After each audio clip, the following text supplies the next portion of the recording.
Mesdames, bonsoir, monsieur, bonsoir. Bienvenue à cette édition de Le Grand Soir sur Info Télévision, votre chaîne de télévision de proximité de Vivre Ensemble. On souhaite d'abord une très bonne fête de la Tabaski à toute la communauté musulmane. Et comme on le sait, cette journée était fériée et chômée. Pas de revue de presse dans le cadre de cette édition, mais l'actualité nous interpelle, notamment le sujet relatif à cet arrêté conjoint Mine-Devel, le ministère de la décentralisation et développement local, et Minfi, ministresse des Finances, rendu public le 15 mai dernier, portant gestion de la fiscalité locale, et qui a suscité et qui continue de susciter de nombreuses réactions. Les camps sont d'ailleurs divisés sur la question. Ceux qui pensent que finalement l'État central est activement de retour et que la décentralisation est finalement enterrée. D'autres qui pensent que c'est des mécanismes plutôt importants et utiles pour les collectivités territoriales décentralisées. Quel regard portent nos invités ce soir sur cet arrêté conjoint? Ils sont déjà installés pour prendre part à ces échanges. Vous également, vous pourrez intervenir par les codes que vous connaissez, par message WhatsApp ou SMS. Le numéro sera inscrit au bas de votre petit écran. On commence par accueillir celui qui entre pour la première fois dans la grande famille de Le Grand Soir, Ludovic Ngele Belinga Zouame. Il est l'auteur d'un ouvrage intitulé L'esprit indépendant, fondement du développement africain. Ludovic, bonsoir et bienvenue. Bonsoir Jean-Jacques Zé. Monsieur Jean-Jacques Zé, je vous remercie d'abord sincèrement pour l'honneur et la grâce que vous m'accordez en me donnant ce soir la possibilité de présenter mon ouvrage. Vous allez nous présenter justement, vous êtes vous-même spécialiste en comptabilité et gestion, promoteur du groupe scolaire bilingue, les leaders et acteurs engagés dans le développement éducatif et communautaire au Cameroun. Vous pensez justement que le développement ne commence pas dans les banques. On va afficher votre livre, merci, avec le concours de la réalisation. Il commence dans l'esprit.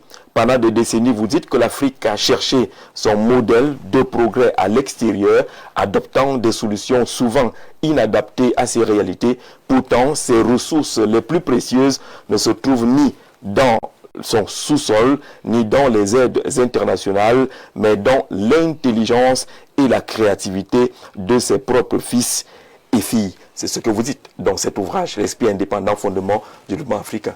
Évidemment, Jean-Jacques, vous conviendrez avec moi que l'Afrique possède une richesse insolente, une jeunesse très dynamique et une diversité culturelle unique.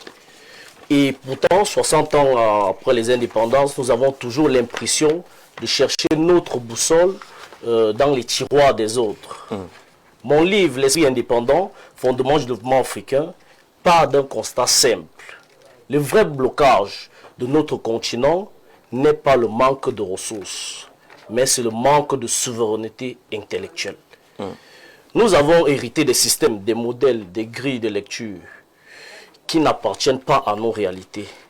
Quand on utilise la carte des autres pour explorer son propre territoire, inévitablement on finit par se perdre. Dans mon ouvrage intitulé L'esprit indépendant, qui est un essai philosophique et socio-politique, je propose une idée centrale. Aucun développement durable n'est possible sans la souveraineté intellectuelle. L'homme est la plus grande richesse dans tout. C'est-à-dire la capacité pour nous, Africains, de penser de nous-mêmes, de définir nos problèmes et de bâtir des solutions adaptées à nos contextes. À l'intérieur de mon livre, vous trouverez des pistes concrètes pour réconcilier l'Africain avec lui-même et poser des bases d'une croissance qui vient de l'intérieur. Parce que quand on ne pense pas de nous-mêmes, on ne se développe pas, mais on imite. Quand on ne pense pas de nous-mêmes, on ne se développe pas, mais on imite. C'est profond. L'esprit indépendant, fondement du développement africain. Permettez qu'on accueille Sylvestre Bel Niek, secrétaire général de l'Union des populations du Cameroun, ancien maire de Makak. Bonsoir et bienvenue. C'est comme si vous avez reçu un appel de mes camarades du parti. Pourquoi? Parce que pourquoi? Vous savez, On a, je me suis pratiquement engueulé avec mes camarades parce qu'ils estiment que si vous ne dites pas secrétaire général de l'UPC, ce n'est pas moi. Je leur ai dit, je ne m'ai pas invité à ce titre. Oui. Et que pour moi, même si c'était ça le problème, vraiment, je ne m'accommode pas de la bataille des artifices. Ce qui m'intéresse, c'est que je suis militant de l'UPC et que j'ai des compétences qui peuvent aider mon pays à avancer un peu. D'accord. Et c'est ce que Jean-Jacques m'invite. Mais vous avez pour la première fois un coucou à ces gens qui vous auraient... je sais pas. Je suis champion de l'esquive. Vous êtes vraiment de l'esquive. Je suis champion de l'esquive. Serge Ndombo qui nous suit certainement va se dire ça, Jean a été marabout. Bon, là, je l'ai dit, je voudrais vous remercier de m'avoir convié une fois de plus à cet échange citoyen. Ce que je voudrais souhaiter, c'est que, au-delà de nos chapelles politiques, de nos opinions, l'arrêté conjoint de les questions touche les fondements de l'État du Cameroun. Il faut laisser le côté militant, il faut faire quelque chose qui puisse faire avancer. Donc je voudrais féliciter mon jeune frère. Ah oui, vous avez sous les yeux justement le livre. Vraiment, ça, je vais revenir, merci pour l'offre que vous m'avez faite, mais ça me rappelle la campagne de l'UPC en 92. Elle était basée sur l'intelligence créatrice de l'homme. 92, c'est il y a presque 34 ans, je crois. Je pense qu'il faut que ce problème soit reposé sur la table. Nous cherchons très loin ce que nous avons ici, mais le problème c'est que il y a une différence entre des hommes qui ressemblent à la génération spontanée, des hommes qu'on a créés et qu'on suit. Le danger des Africains, mon pays notamment, c'est que nous poussons comme des champions, avec l'aide de Dieu. Si vous demandez au Camerounais, combien de bacheliers il a à l'heure actuelle, on parlait de l'équilibre régional hier. Si on n'évalue pas ce que nous faisons, on ne sait pas là où nous sommes, on ne peut pas avancer. Voilà le problème du Cameroun. Donc moi je suis heureux que ce livre apparaisse. Je dois vous dire que je vais être le promoteur de ce livre. Parce qu'à la réalité, à la fin, il faudra qu'on revienne aux fondamentaux. Merci beaucoup, jeune frère. Et félicitations. Merci. Nous accueillons François Sémé, qui est un expert des questions de développement local. François, bonsoir et bienvenue. Bonne fête. Bonsoir Jean-Jacques. Bonne fête à toi. Bonne fête aux aînés qui font co-discutant ce soir.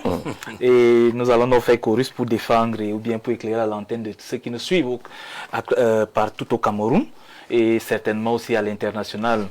Je m'en voudrais donc de ne pas déjà faire déférence à cet esprit qui vient de produire un ouvrage particulier. Donc, il parle d'esprit et fatalement lui-même c'est un esprit et on voit bien qu'il veut illuminer l'Afrique. Donc moi je vais lui dire félicitations et en cela il va falloir que nous continuions toujours de penser, de penser par nous-mêmes et de produire pour certainement les générations parce que c'est comme ça qu'on marque l'histoire.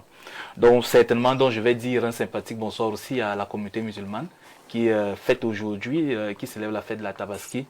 Et certainement, Adada Fadimatou, PCA l'RNP, Ali Oudewa, et puis l'honorable Ali Bachi, Amadou Djibo, et j'en oublie certainement le grand imam de la mosquée centrale. Donc, nous voulons vous dire très bonne fête à Figuil, à Maroua, un peu partout, à Garoua, à Garoboulaye. Nous vous disons très bonne fête.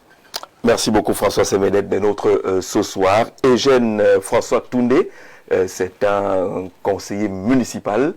Il est des rangs du Rassemblement démocratique du peuple camerounais. Vous avez suivi, monsieur le maire dit tout à l'heure que la question qui est sur la table va au-delà de l'appartenance partisane, va au-delà des réalités des partis politiques. Bonsoir et bienvenue. Bonsoir Jean-Jacques, merci pour l'invitation. Effectivement, j'ai senti que le maire Niek traçait déjà le sillon sur lequel il veut que nous puissions évoluer. Et je pense qu'au-delà des questions purement d'intérêt national, n'empêche pas que c'est toujours des partis politiques qui portent les politiques qui sont mises en œuvre. Donc il faut toujours voir à travers une décision, une volonté politique. Maintenant, je vais... en attendant de recevoir ma part d'ouvrage. D'accord, ça va être fait. Ça va être fait. L'esprit indépendant, fondement du développement africain. L'auteur est là, Ngele Belinga Zouame Ludovic. Déjà, voilà. Dire félicitations pour la production d'une œuvre comme celle-ci. Même comme on sait qu'en Afrique, lorsqu'on veut cacher une vérité, il faut la mettre dans un livre. D'accord. Heureusement, celui-ci n'est pas très costaud. C'est essentiel, une centaine de pages. L'exploiter. Voilà. Et je voudrais également, pour coller à l'actualité, souhaiter une bonne fête de... Je pense qu'on parle de la fête Tabaski. Tabaski. la fête du sacrifice à tous mes frères musulmans de Bangassina, en particulier le maire Aboubakar Banya, qui a la particularité d'être de la région du centre, mais qui s'est islamisé. Il y en a beaucoup, il y en a beaucoup dans le Grand Bam. Dans nos localités, voilà. Et pour cela, je voudrais lui dire bonne fête. Il m'a invité, je crois qu'il comprend pourquoi je ne suis pas chez lui en ce moment. D'accord, vous êtes là pour l'utile, même si là-bas aussi c'était utile, mais on peut garder. On peut garder. D'accord, on peut garder aux frères. Accueillons Henri Séverin Assembé, qui est un expert des questions de décentralisation, qui reçoit également son livre « L'esprit indépendant, fondement du développement africain ». Le développement ne commence pas dans les banques, il commence dans l'esprit, nous dit l'auteur. Bonsoir et bienvenue et bonne fête aussi. Merci de m'accueillir. Bonsoir aux téléspectateurs d'Info Télévision. Bonsoir aux copanélistes qui ont sacrifié la Tabaski pour que nous puissions discuter ensemble sur les questions qui rythment la vie de notre communauté. Je voudrais davantage féliciter M. Ngelebelinga Ludovic pour s'être donné la peine de poser sur du papier blanc un ensemble de réflexions qui vont contribuer à la structuration de notre développement. Merci également de m'accueillir pour discuter sur cette question qui s'est imposée dans l'actualité de la semaine et qui est fondamentale dans la projection que notre pays souhaite avoir dans le rapport entre l'État, les collectivités territoriales décentralisées et puis et surtout les citoyens qui sont les destinataires finaux de cet ensemble de batteries normatives. Merci Henri Séverin. Avant d'entrer justement dans la thématique de ce soir, je voudrais saluer également un Camerounais qui a été promu du côté de la Commission de l'Union africaine. Vous le savez bien, Yann Bedigui, qu'on peut avoir en photo, a été choisi pour être le chef du cabinet du président de la Commission de l'Union africaine. C'est un Camerounais, comme vous le savez, certainement, un parcours important. On lira 2 ou 3 traits et puis on saluera également son géniteur. C'est important, non? Sa Majesté Célestin Bedigui. Voilà. Et le président de la Commission de l'Union africaine, Mahmoud Ali Youssouf, a donc nommé le docteur Yann Bedigui Bebena au poste de chef de cabinet, renforçant ainsi son équipe dirigeante à la tête de cette institution. Il est titulaire d'un doctorat en sciences politiques et relations internationales de l'université Panthéon-Assas. Yann Bedigui Babena est spécialisé dans les questions liées à la paix et à la sécurité en Afrique. Il est également auteur de plusieurs publications portant sur la prévention des conflits, les mécanismes de sécurité régionale et les dynamiques géopolitiques africaines. Sa nomination intervient dans un contexte marqué par de nombreux défis sécuritaires et diplomatiques sur le continent, notamment dans le Sahel, la Corne de l'Afrique, la région des Grands Lacs, entre autres. Yann Bedigui est naturellement un Camerounais qui entre ainsi dans cette grande histoire, dans cette belle histoire du côté de la Commission de l'Union africaine. C'est un esprit camerounais, c'est ça? Exact. On n'ignore pas les lumières qui nous éclairent. C'est vraiment une grâce et merci encore pour avoir ce genre de lumière qui arrive à nous éclairer partout où on va. Parlons maintenant de cet arrêté conjoint Mindevel-Minfi rendu public le 15 mai dernier, qui fait les gorges chaudes au Cameroun. Les Camerounais sont pratiquement divisés sur la question. Il y a l'État qui semble retirer ce qu'il a donné aux collectivités territoriales décentralisées, je vais le dire de façon simple, et que désormais les communes vont souffrir de ne plus avoir des ressources. Je commence par le conseiller municipal. C'est la lecture que vous avez de cet arrêté? Jean-Jacques, ce texte, effectivement, a fait couler beaucoup d'encre de salive. Et je pense qu'effectivement, il y a des points sur lesquels on peut s'interroger. Pourquoi? Parce que jusqu'ici, en tout cas depuis 2019, les CTD avaient la possibilité de prélever les taxes. Et l'impôt relevait, n'est-ce pas, de la compétence du fisc, donc des services centraux de l'État. Parce qu'il faut faire la différence entre l'impôt et les taxes. Les taxes relèvent davantage des compétences communales, des ressources communales, parce que c'est sur la base des délibérations votées dans une commune que la commune peut être fondée à prélever une taxe. Par exemple, la taxe de passage des produits des carrières, la taxe d'abattage des animaux, la taxe d'hygiène salubreté. Voilà les taxes. Et l'impôt a toujours été prélevé par les services de l'État central, notamment les impôts. Donc si on s'en tenait à cela, on aurait pu penser que cet arrêté peut-être a peut-être défoncé une porte ou alors a défoncé une porte ouverte. Mais ce qui semble faire problème dans ce texte, c'est qu'effectivement, en plus de l'impôt qui relevait déjà la compétence de l'État, l'État semble aller jusqu'à se pencher sur les taxes. Alors on se demande donc si les communes ne peuvent plus avoir un droit de prélèvement des taxes, qu'est-ce qui va se passer? La question est davantage juridique. Au-delà des ressources, il y a d'abord un problème de droit. Je rappelle que vous êtes juriste. Voilà, et on se demande comment les communes vont faire. Est-ce que les délibérations qui sont prises au niveau des communes vont aussi avoir une envergure de loi nationale pour que ce soit les services de l'État qui prélèvent les taxes? On se demande si, déjà que la commune ne prélève pas les impôts, comme je vous l'ai dit, on se demande comment, sur la base d'un arrêté conjoint, on peut modifier des dispositions qui avaient été prises par des normes un peu plus supérieures, notamment les lois. Donc, effectivement, il y a quelques soucis et on se demande vraiment l'esprit qui a derrière ce texte. Il y a des soucis, je comprends ceux qui commentent, ceux qui font le débat autour de ce texte, mais il faut comprendre que l'État aussi a des raisons. Le texte ici a essayé de justifier pourquoi il va jusqu'à vouloir retirer aux communes la collecte des taxes. Qu'est-ce qu'il dit pour justifier cela? L'État estime que les ressources ne sont pas suffisamment collectées et ne sont pas suffisamment recouvrées. C'est-à-dire que les communes, les CT n'ont pas de moyens pour collecter suffisamment. Et l'État doit venir le faire à la place des CTD pour que ce soit plus efficace. Voilà. Ah, d'accord. Maintenant, mais il y a des inquiétudes. Parce qu'on sait quand même que malgré le fait qu'il y ait ces limites au niveau des CTD, ce n'est pas un cas général pour toutes les communes. D'abord.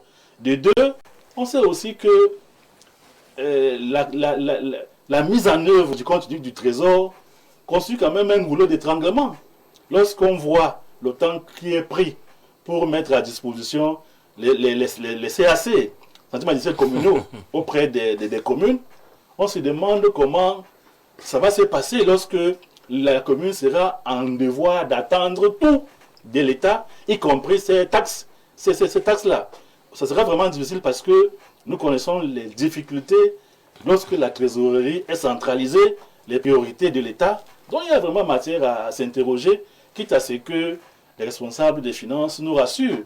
Mais moi, en tant qu'élu local, en tant que quelqu'un qui est proche des populations, dont les besoins sont pressants, connaissant que l'État avait trouvé une solution, que la décentralisation pouvait aider à la collectivité locale de subvenir aux besoins des populations, je vois un peu la difficulté qui sera pour les exécutifs communaux à répondre de façon immédiate aux besoins, parce que la principale ressource, qui sont les taxes, leur est retirée en attendant les subventions, dont le texte n'est même pas assez clair sur les modalités de rétribution. Donc c'est un véritable souci. Je comprends que le grand frère a bien voulu me sensibiliser sur la question pour qu'on puisse pas la politiser, parce qu'elle touche vraiment le cœur même de la décentralisation. À quoi vont ressembler les mairies si elles ne peuvent pas avoir des ressources?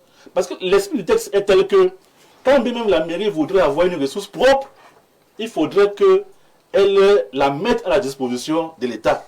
Parce que les commissions là, sont là pour dénicher toutes les niches possibles de recettes. Voilà, pour pouvoir les mettre à la disposition des services de l'État qui gèrent l'impôt. Ça veut donc dire que même si la commune avait des activités propres, il faudrait les identifier et les mettre à la disposition de l'État. Le rôle de la commune s'arrêterait juste à l'identification. Parce que, suivi. D'accord, cet arrêté du 15 mai fixe les modalités de création et d'organisation des unités de suivi et de suivi de la fiscalité locale au sein des collectivités territoriales décentralisées au Cameroun. Ce texte réglementaire apporte des changements majeurs sur la gestion des recettes des communes. Premièrement, la perte du pouvoir de recouvrement. Les CTD ne sont plus habilités à émettre ou à recouvrer directement les impôts, taxes et redevances communales. Seulement ce premier aspect doit pouvoir justifier un peu la gêne au niveau des communes, monsieur le maire. Je ne sais pas, il touche le côté faible de cette histoire. Je rappelle que la Constitution, qui est la loi fondamentale, parle de la décentralisation en termes de fondement de la République. Ce n'est pas un simple texte, non. On a l'impression que c'est une histoire qu'on peut changer. Vous ne pouvez pas modifier la Constitution par une loi. Vous ne pouvez même pas. Ce qui se pose là, moi j'ai essayé de faire une analyse. Peut-être le thème critique ne tient pas parce qu'on va dire que je suis qui. Mais je suis un acteur à descendre de ce titre. Le devoir que j'ai, c'est d'accompagner ceux qui sont chez la mise en œuvre de le faire. Je rappelle que si vous voyez comment on vous dit désormais qu'on va créer les unités de suivi de la fiscalité locale, c'est une intrusion dans le fonctionnement des communes.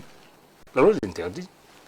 Les communes fonctionnent seulement avec leur délibération en tenant compte de la loi. C'est le principe. Donc même la mise en place de ces unités de suivi de fiscalité locale fait problème. La deuxième chose, c'est qu'on amène le contrôle a priori.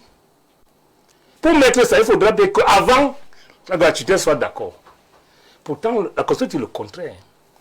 On a ramené le contrôle a posteriori, c'est-à-dire le conseil pose un acte et on le juge après.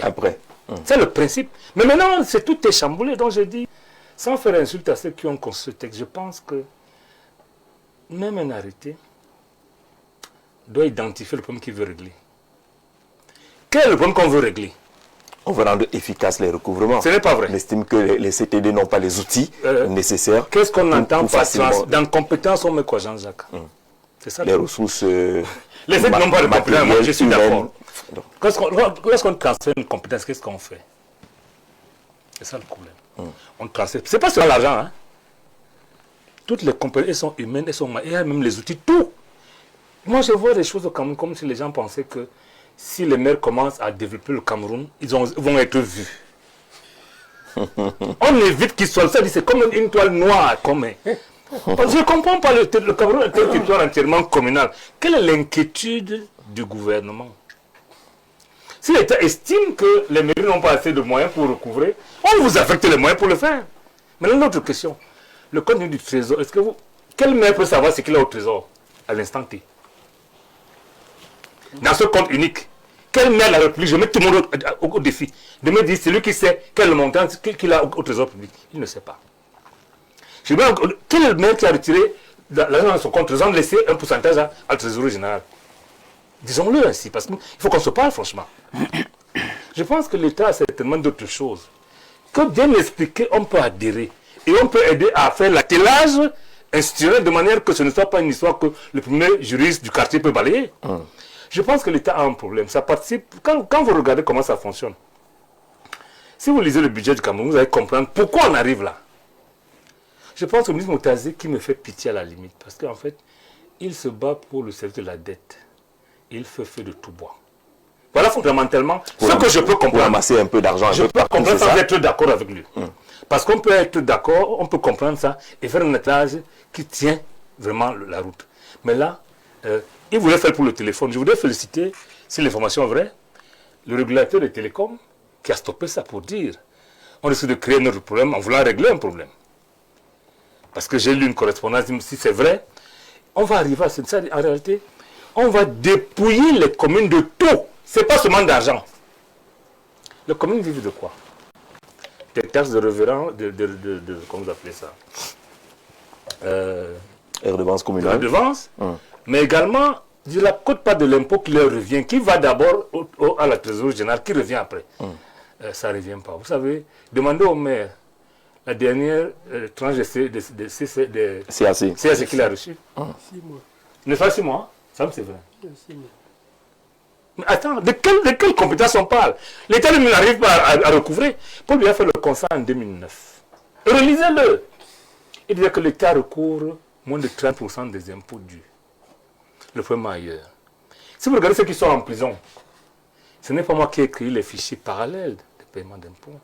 Tout le monde sait qu'il y a... C'est pas dans les communes. Tout le monde sait que ça existe. Donc ce n'est pas... En réalité, on prend le côté faible pour des raisons purement, je peux dire, conjoncturelles. Le Cameroun doit payer, je crois, dans les plus de 500 milliards par mois pour que sa signature reste crédible sur le marché financier. Nous pouvons le comprendre. C'est ça le véritable objectif. On peut expliquer aux communes que, écoutez, là où nous sommes là, si on ne fait pas ce qu'on fait là, on va arriver à ne même plus rien faire du tout. Et on s'assoit pour le faire. Et la loi dispose que vous ne pouvez rien faire dans les CTD sans consulter leurs organes de représentation. Je n'ai pas vu dans cet arrêté une référence au Conseil national de décentralisation. Je ne l'ai pas vu. Je ne l'ai pas vu. Ce qui est gênant là-dedans, c'est que c'est parce qu'on est habitué à le faire et que personne ne réagit qu'on peut le faire. Parce que ces gens ont l'intelligence nécessaire pour savoir que ce qu'ils ont fait ne tient pas la route. Pas du tout. Ni sur le plan politique, encore moins sur le plan juridique, ça ne tient pas la route. Vous ne pouvez pas refaire un texte de loi par un arrêté fût-il conjoint.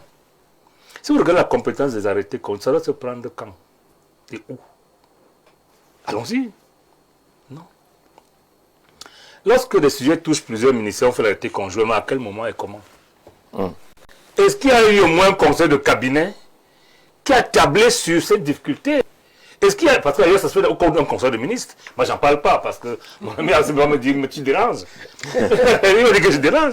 Ça se règle au conseil de ministres parce que là-bas, il y a des gens qui vont vous dire les limites de ce que vous voulez faire.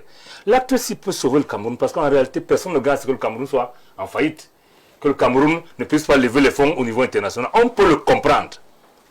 Mais on peut faire un attelage meilleur. D'accord, voilà. D'accord. Parmi les raisons évoquées, il y a la sécurisation des recettes. Okay. Cette mesure vise à renforcer la traçabilité des recettes fiscales locales, à élargir l'assiette fiscale et à annuler les contrats illégaux conclus par certaines communes avec des régisseurs privés, notamment en matière de publicité. Henri Sévéré en CB, il y a quand même des arguments que l'État développe pour justifier cet arrêté.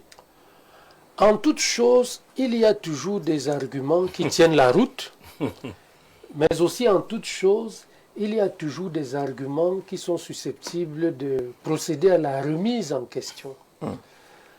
Je voudrais que nous puissions structurer la chose autour de 3 moments. Le premier moment, c'est la décentralisation. Elle est construite autour de 3 autonomies. L'autonomie politique, l'autonomie administrative et l'autonomie financière. Si l'autonomie politique n'est pas adressée tout de suite, les autonomies administratives sont clairement adressées et financières sont clairement et adressées. Même organisationnelles. Et le cadre normatif indique très clairement les conditions dans lesquelles les différentes autonomies peuvent être adressées par l'État central. Et cela peut poser problème du point de vue de la conception, du projet politique même de décentralisation. Parce qu'en matière de décentralisation, il faut indiquer qu'il y a le projet institutionnel, les structures, et le projet politique, c'est-à-dire la façon de la conduire. Et là, le projet politique donne l'impression d'être suffisamment adressé dans le sens pas très parallèle au projet initialement présenté par le Code général des collectivités territoriales décentralisées, adossé lui-même à la Constitution de notre pays. Il faut aussi indiquer que dans le deuxième moment, nous observons le Cameroun évoluer dans ce qu'il est convenu d'appeler les choix publics. C'est-à-dire que l'action publique, à un moment donné, opère des choix. Et quand on opère des choix, il y a toujours ce qu'on appelle derrière les coûts d'opportunité, c'est-à-dire l'ensemble des possibilités auxquelles on peut renoncer quand on a choisi d'adopter une voie. Je ne voudrais pas rentrer dans la structuration juridique qui vient d'être évoquée par les 2 premiers intervenants pour me poser la question de savoir si le choix opéré peut donner l'impression d'être optimale. Et pour y apporter, conduire la réflexion en y apportant des éléments d'éclairage, je vais poser 2 questions. Quelle est la valeur du budget du Cameroun? C'est 8 800 milliards. Oui. Ça, c'est 2026, budget 2026. Quelle est la valeur du produit fiscal sur lequel nous discutons en ce moment? Pour 2026, c'est à peu près 10 milliards. Même si on aurait multiplié par 10, parce qu'on se dit quand même que comme c'est une année de démarrage, la collecte n'a pas été suffisamment satisfaisante. C'est-à-dire le cadastre fiscal n'est pas exhaustif, la prise en charge par les applications n'est pas parfaite, l'interopérabilité n'est pas parfaite. Ça veut dire que l'efficacité de la production, au fond, à la fin de la chaîne, ne peut pas être optimale. Multiplions de cela donc par 10 et disons-nous, si 2026 a permis de produire 10 milliards et que le processus est pour l'instant viable à 10%, c'est-à-dire que à 10%, ça veut dire qu'à 100%, sachant qu'aucun processus n'atteint 100%, à 100%, on pourra être à 100 milliards de collecte d'impôts directs. Et quand vous rapportez cela au budget de l'État qui est de 8 800 milliards, vous vous dites quand même que 100 milliards, 8 800 milliards, c'est presque 1%, un peu plus. Là, nous posons la question de savoir,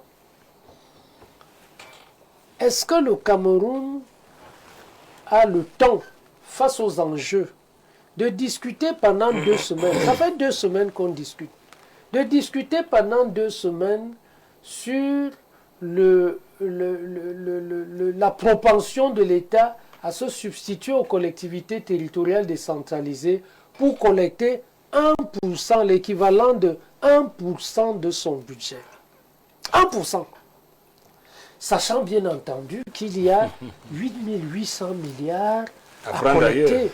C'est-à-dire qu'une tâche très importante. Et lorsque vous parlez des divers en termes budgétaires, si vous vous situez dans 5%, autour de 5%, vous avez l'impression qu'à 1%, vous êtes dans le menu fretin.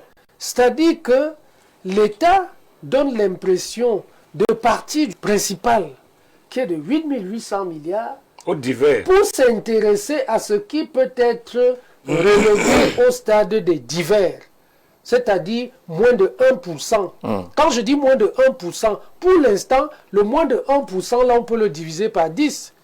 Ça veut dire s'intéresser à 0,1% de valeur budgétaire.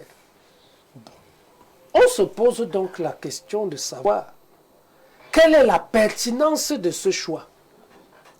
Et par rapport à cela, on peut lui opposer derrière que ce choix s'adresse au fonctionnement de 374 territoires, c'est-à-dire 374 patrons de communauté. Parce que le territoire est porté par un patron de communauté, le maire. Une communauté qui travaille de manière interactive, ça veut dire qui a besoin au quotidien de pouvoir résoudre des problèmes. Et dans la configuration de départ, le produit de la fiscalité locale directe permettait donc à cette communauté de pouvoir interagir directement en attendant les recettes les plus importantes. Il faut indiquer ici qu'il ne s'agit pas là des recettes les plus importantes des collectivités territoriales décentralisées. Il s'agit de ce qui peut être considéré à date comme des recettes résiduelles. Parce que vous avez, le ministre des Finances a indiqué le montant pour 2026, c'est 10 milliards à peu près. C'est-à-dire, c'est du résiduel. Cela pose donc un ensemble de problèmes à la conduite des territoires. Vous avez donc 374 chefs, je ne vais pas les appeler chefs de guerre, 374 patrons du développement des territoires qui sont en difficulté et qui vont perdre en crédibilité vis-à-vis des citoyens. Parce que si un citoyen est malade, c'est au maire qu'il s'adresse, pas au sous-préfet. Si un citoyen a un deuil, c'est au maire qu'il s'adresse, pas au sous-préfet. Si un citoyen a un événement heureux, c'est au maire qu'il s'adresse, pas au sous-préfet. Et le maire est perçu ici comme la figure tutélaire qui permet aux citoyens locaux de pouvoir se développer. Dès lors qu'il est paralysé, c'est évident que c'est un maire qui entretiendra une relation très très difficile avec le citoyen, donc une perte de pouvoir d'action sur le citoyen. Vous dites qu'il est paralysé, en même temps vous considérez que c'est du résiduel. Mais c'est de ça qu'il est question. Nous sommes en train de faire une arithmétique, c'est-à-dire que nous sommes en train de faire une arithmétique. Nous disons si c'est 10 milliards, ça représente un peu plus que 0,1% du budget de l'État. Voyez donc la force avec laquelle l'État se déploie pour courir après quelque chose qui, arithmétiquement, peut relever de l'ordre du résiduel, mais qui, au plan de l'impact social, crée une difficulté structurelle dans le fonctionnement des communes. Vous voyez. Mais là, la question de la traçabilité, quand vous expliquez ainsi, on a l'impression que le maire, lui, pouvait prendre cela et quand on en a besoin, il dépanne qu'il veut, il gère qu'il veut. Et là, il n'y a pas de traçabilité que voudrait intégrer les nouvelles mesures qui ont été prises. La traçabilité indique simplement que tous les flux sont connus et publics. C'est le produit de la loi 2018 portant code de transparence et de bonne gouvernance en matière de gestion publique. Cela n'interdit pas aux maires, dans un processus budgétaire bien organisé et bien senti, d'émettre des mandats qui permettent à Jean-Jacques Zé de pouvoir traiter sa blessure, si c'est budgétairement prévu, qui permettent aux camarades Toundé de pouvoir se marier, aux camarades d'organiser un championnat. C'est ça la traçabilité. C'est ça la traçabilité, c'est-à-dire qu'on n'interdit pas de le faire. On indique seulement de le faire de manière lisible, approuvée dans le cadre des lois qui gouvernent la République du Cameroun. Maintenant, l'État promet la performance. Et la performance ici peut être lue de plusieurs manières. L'une des façons de lire la performance aurait pu être de rester dans le respect, pas le respect, parce que ce que l'État fait est dans le cadre de la décentralisation, mais de donner la possibilité à l'État de renforcer les compétences des collectivités territoriales décentralisées en matière de modernisation des circuits de collecte de l'impôt, en matière d'optimisation de la capacité à collecter les recettes fiscales. Si tant est vrai que la finalité, c'est qu'on arrive à un produit de la fiscalité locale suffisamment élevé. Ça veut dire, si les services déconcentrés le font, les services décentralisés peuvent tout aussi bien le faire s'ils sont renforcés. Je vous prends un cas pratique. Là, nous avons les unités de fiscalité, nous avons les centres de fiscalité locale et des particuliers qui sont mis en place et qui vont être densifiés. En face d'eux, nous avons les unités de suivi de la fiscalité locale. Mais Jean-Jacques, vous pensez que dans les territoires là, vous aurez combien de personnel dans les services des impôts? Il est évident que ce sont les personnels communaux qui vont accompagner les services déconcentrés de l'État dans l'identification du cadastre fiscal, ce qui est, et surtout dans la collecte. Vous aurez un chef de centre fiscal, un chef dans un centre de fiscalité locale et des particuliers. Mais autour de lui, il faudra du personnel, c'est-à-dire recruter du personnel. L'État aurait pu se dire, c'est une autre façon de voir les choix publics, l'État aurait pu se dire, l'optimisation de la fiscalité locale peut renforcer la capacité des collectivités territoriales décentralisées à promouvoir l'emploi. Et donc, on renforce leur capacité et on crée le bien-être communal. Vous voyez que les maires seraient plus motivés encore d'avoir la possibilité de recruter du personnel. Nous avons vu au Cameroun 2 hauts responsables qui l'ont fait, aux impôts et à la CNPS. au moment où la collecte était difficile. Aux impôts, on a recruté des temporaires qui aujourd'hui sont intégrés dans l'administration pour renforcer la capacité à collecter le produit de la fiscalité locale. Et nous avons vu les résultats. À la CNPS, ça a été le même schéma. Et ça fait exploser les capacités et l'attractivité même de ces différents services.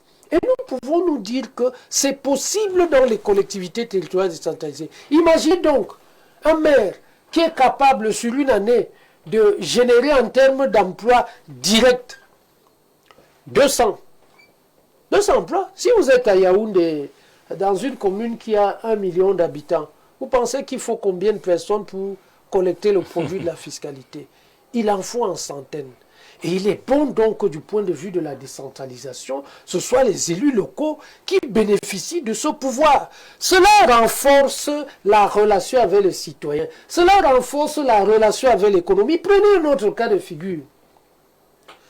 Le maire n'a plus la capacité, à travers ses services, de fermer un commerçant véreux qui refuse de payer le produit de la fiscalité locale. Vous croyez que ce maire, il est encore qui dans son territoire? Il n'est rien du tout. Puisque s'il arrive devant l'entrepreneur, la relation secteur privé, secteur public local se trouve être considérablement fragilisée. Parce que celui qui incarne le pouvoir local n'a pas de relation coercitive, c'est-à-dire n'a pas d'autorité. Est-ce que ça retire le pouvoir coercitif, l'autorité de police au maire? Est-ce que ça lui retire cela? Mais Jean-Jacques, vous allez fermer les boutiques sur quelle base? On vous dit aujourd'hui que c'est plus avec vous qu'on discute.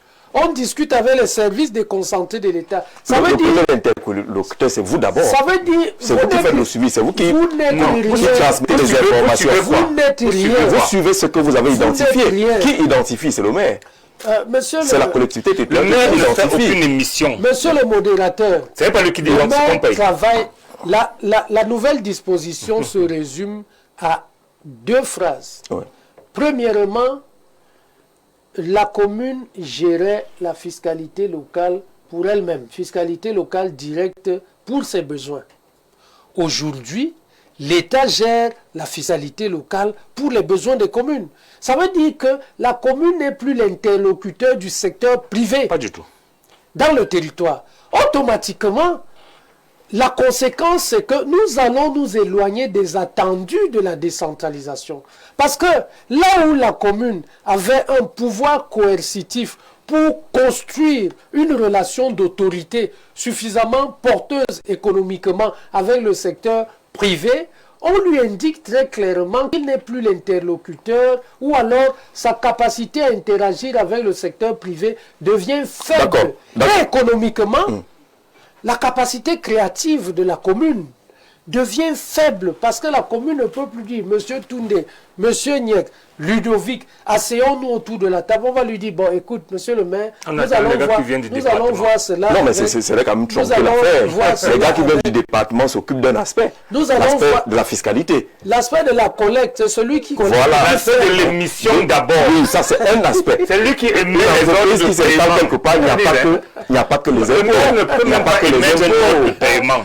Oui, là c'est un aspect. Je ne fixe même rien. D'accord, mais donnez pas l'impression qu'on a vidé le maire de son autorité à pouvoir gérer sa territoire. On va essayer de voir ça. Alors qu'est-ce qu'on dit? Que les communes perdent le droit de collecter directement ces fonds en espèces. Les impôts sont désormais centralisés par l'État via des canaux digitaux avant d'être reversés au CTD. Les taxes locales propres sont restituées après traitement, tandis que les impôts mutualisés transitent par le fonds spécial d'équipement, c'est-à-dire le FECOM, pour être redistribué par mécanisme de péréquation. C'est un peu ça le fond également de cette affaire, François. Oui, Jean-Jacques, je vais peut-être décevoir les aînés ce soir. La décentralisation ne suppose pas le développement local. La décentralisation ne suppose pas le développement à la base. La décentralisation, c'est l'ensemble des processus que l'État pense pour transférer au territoire des compétences et des moyens en conséquence. Ils ont bien indiqué dans l'article 5, sur le code général, ils indiquent bien que la décentralisation, c'est le transfert des compétences, transfert partiel des compétences, et puis maintenant, moyens appropriés. Plus loin, quand on voit la linéa 2, ils indiquent quoi? Ils disent que la décentralisation constitue l'axe fondamental du développement pas local, de la démocratie et de la gouvernance locale, et de la gouvernance au niveau local. Quand je l'ai dit, je reviens sur un autre principe. C'est-à-dire donc que cela met donc sur pied. Ce qui fait polémique depuis un moment, ce qui fait enfler un peu la polémique, c'est parce qu'on a créé une espèce de confusion. Moi j'ai dit même c'est une confusion voulue. Dans la mesure où on a semblé indiquer que l'arrêté conjoint retire les ressources aux maires et puis maintenant pour les transférer à l'État central, ce qui n'est pas vrai. Parce qu'en fait, la libre administration ne suppose pas l'autonomie fiscale locale. C'est universel, c'est sûr. L'autonomie fiscale locale n'existe pas en décentralisation. Ce qui existe, c'est plutôt l'autonomie financière locale. Et en termes d'autonomie financière locale, donc, il y a donc d'un côté, la libre administration va donc supposer deux choses. D'un côté, vous aurez donc l'autonomie administrative, et puis maintenant, dans la libre administration, et puis maintenant, de l'autre côté, donc, l'autonomie financière. Et dans l'autonomie financière, je prends donc ce cas, parce que c'est le cas qui pose problème aujourd'hui. Et c'est en cela qu'on a fait beaucoup d'amalgames. Il y a une structuration des ressources au niveau communal. Le même là. Au niveau local, vous allez prendre la structuration au niveau, vous avez par exemple les impôts communaux. Les impôts locaux, ce qu'on a appelé de façon globale impôts communaux, qu'on casse encore. Il n'y a pas d'impôts communaux, ça n'existe pas. Première chose. Non, pas. Dans le sens de la loi. Ça n'existe pas. Monsieur, permettez-moi d'abord de développer et puis vous allez revenir. Il y a d'abord ce qu'on appelle les impôts locaux. Et les impôts locaux, donc, il y en a quatre types. Entre autres, les impôts communaux qui sont 10. Donc, et quand je l'ai dit, je reviens donc. Quand vous avez fini avec les impôts locaux, vous prenez donc les ressources fiscales. Sur les ressources fiscales, il y a eu un ensemble de ressources fiscales recentrées. Pourquoi? C'est parce que la question qui s'est posée, c'est l'efficacité dans le recouvrement. Ouais. Et maintenant, donc, quand vous allez plus loin, ce qu'on n'a pas retiré aux communes, par exemple, c'est les ressources non fiscales. Vous allez par exemple prendre la notice d'impact environnemental. Quand vous payez les TDS, c'est 50 000. Quand vous déposez le rapport, c'est 100 000. Il y a plusieurs comme ça. Je vais revenir peut-être en détail tout à l'heure. Je vais plus loin. Je liste d'abord les ressources, les poches de ressources dans les communes. Il y a maintenant le projet de la coopération décentralisée. Ça n'a pas été retiré. Il a parlé tout à l'heure d'un projet qu'il a monté avec, même si ça a été... Le fait de l'homme n'exclut pas la permission ou bien le fait que cela soit consacré dans les textes. Les Camerounais gèrent à leur façon, ça c'est une chose. Mais il y a que dans la coopération décentralisée, vous pouvez lever des fonds. Et maintenant, donc, vous enlevez le lever de la coopération. Sous condition. Oui, de toutes les façons, on y vient de temps. Donc, on ne lève même pas les fonds. Donc, qui a levé les fonds? Bon, moi j'ai par exemple le maire de Karakula qui revient de Nairobi. Il a levé quel fonds? La mairie de Yaoundé 4 a monsieur permettez que la mairie de Yaoundé 4, pilotée par Madame Mounoma, a levé les fonds financés par l'Union européenne, plus d'1 milliard. Nous sommes à Yaoundé. Donc, je ne voudrais pas qu'on entre dans ce jeu-là. Maintenant, vous avez d'autres ressources. C'est toujours dans le Code général des collectivités territoriales décentralisées que cela a été consacré. Vous avez prendre au niveau des articles peut-être 394, 390, 399. Il y a qu'on indique que le maire peut faire un chiffre d'affaires. La mairie peut avoir les bénéfices, la mairie peut tirer profit, la mairie peut faire des emprunts. Est-ce que les maires ont suffisamment exploré les voies des emprunts? L'idée d'aujourd'hui, à ne pas confondre avec le fait du manque de dynamisme des maires. Il y a par exemple le levier qui a créé à la mobilisation de la diaspora et des ressources humaines locales. Ça, il faut d'abord revenir sur les principes. Maintenant, dans la faisabilité, qu'est-ce qui se réalise? Il y a que, quelle est la perception qu'un maire a par exemple de la diaspora? Quand vous venez sur le terrain, si vous êtes un expert ou bien si vous êtes de la diaspora, vous êtes son potentiel rival. On parle de quoi? Et c'est en cela qu'il n'y a pas une espèce on ne se lie pas d'amitié avec ces ressources humaines qui viennent de l'extérieur et qui viennent pour le territoire. Donc, il y a d'abord 5 poches de mobilisation des ressources au niveau local. Maintenant, si moi je reviens sur la réalité conjointe, est-ce que, moi je ne vois pas comment est-ce qu'on a vidé la substance. Parce que la loi de 2024, c'est que M. Yek ne dit pas. Il y a une loi du 23 décembre 2024 qui a été expérimentée depuis 2025 jusqu'à date, demandé par qui? Par le président de CVUC, qu'il fallait un peu différer. Et cela a été fait. On a implémenté, et cela se faisait comment? Avec les centres des impôts, et ces centres qui ont été créés, et les services de la commune. Le seul problème aujourd'hui, c'est qu'on vient acter le rôle que jouaient derrière les communes. Prenez certaines communes, prenez les maires qui sont en exercice. Ils vont vous dire que l'an dernier, ils n'ont rien collecté. Ils n'ont collecté aucune taxe. C'est une réalité. Ils ont collecté l'impôt. Maintenant, l'impôt n'a même jamais été du ressort de la commune. Ah, mais c'est ça, on dit depuis. Donc, il n'y a pas d'impôts communaux. Non, il n'y a pas. Il faut d'abord rectifier, il n'y a pas d'impôts communaux. Il n'y a pas d'impôts communaux. Je vais vous laisser parler si vous... Non, allez-y, on va ressortir la nuance. Je l'ai dit à l'entame que je dis les taxes, les impôts sont de la compétence exclusive de l'État central. Oui. Et je reviens encore en indiquant qu'il y a un ensemble de taxes qui a été récupéré et mis pour l'efficacité dans la collecte. Parce que ce sur quoi on veut s'appuyer aujourd'hui, c'est les monographies fiscales.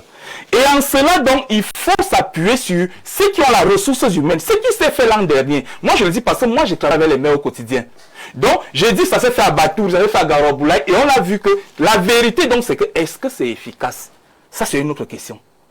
Ça s'est déjà fait.